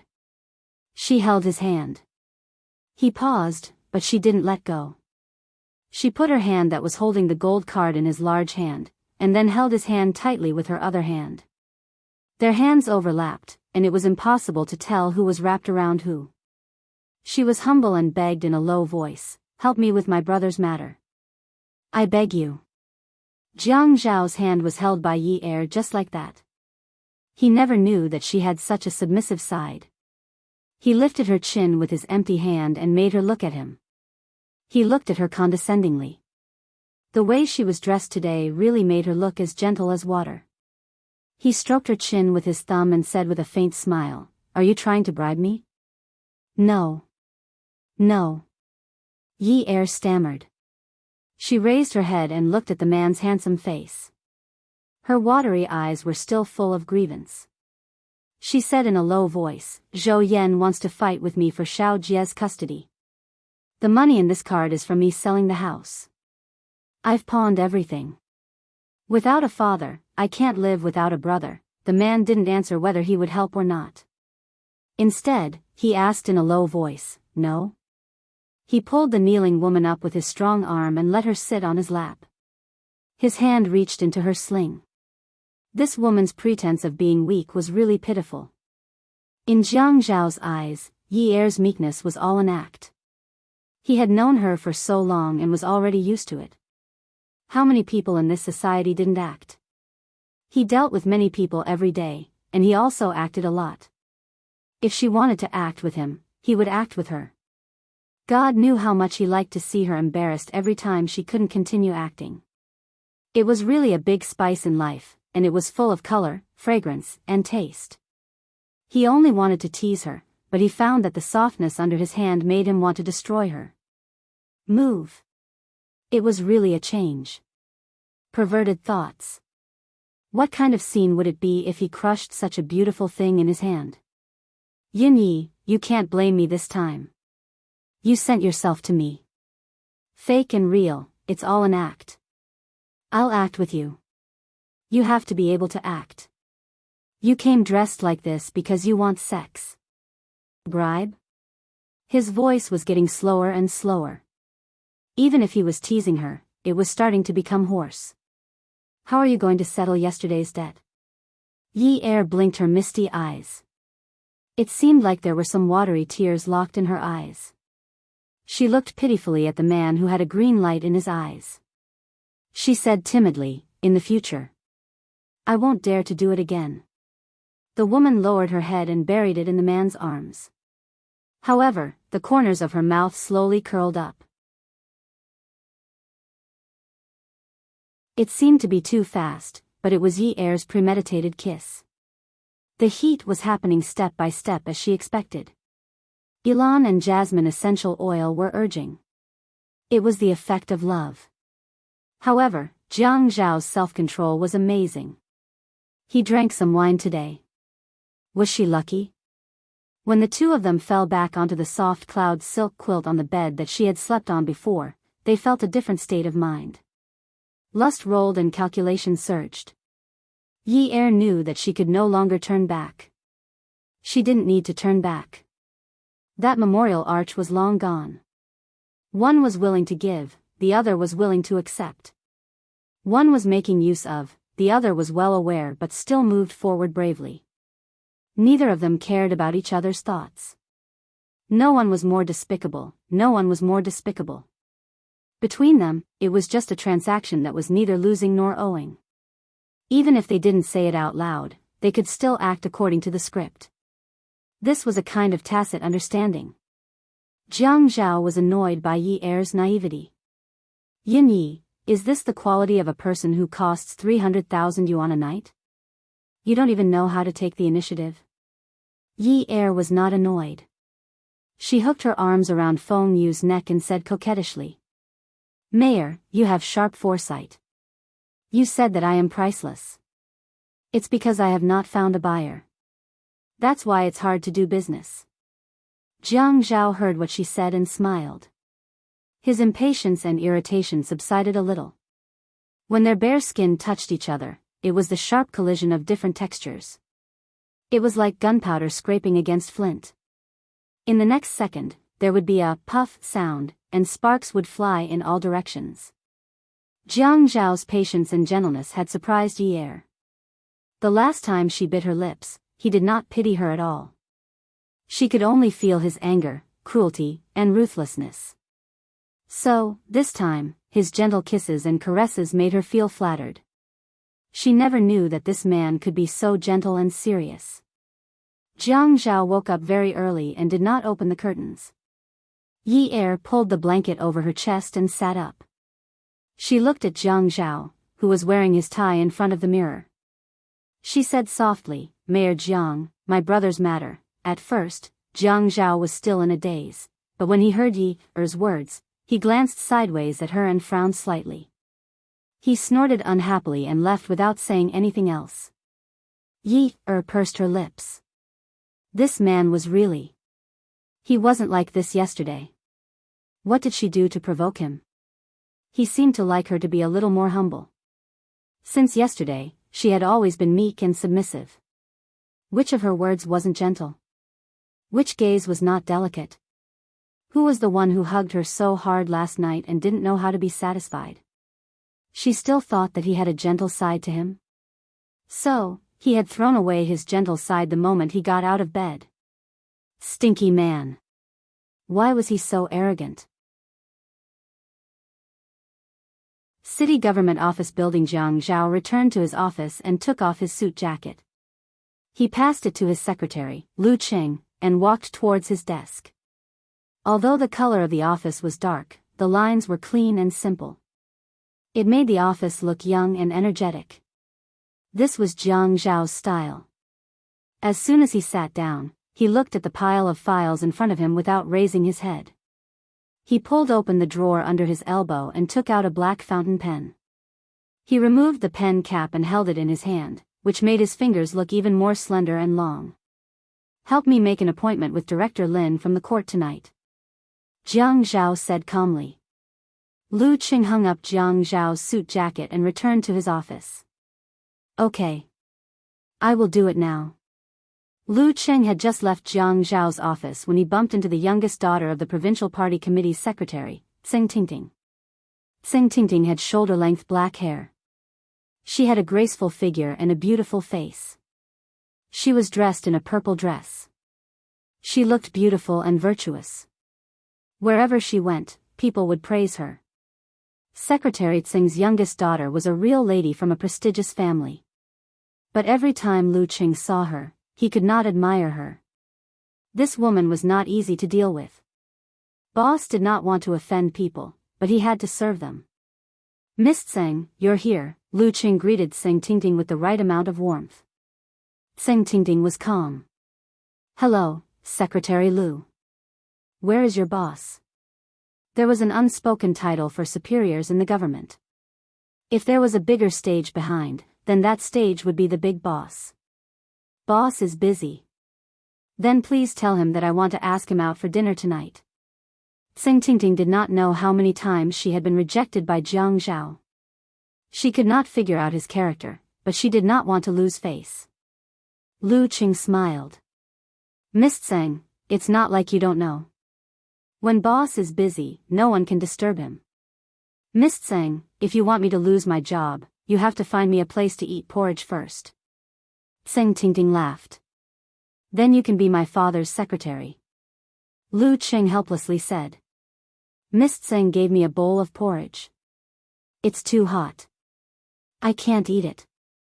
If I force myself to drink it, I'm afraid my throat will rot. The office door opened. Jiang Zhao stood there. He was tall and slender. He chuckled. That's great.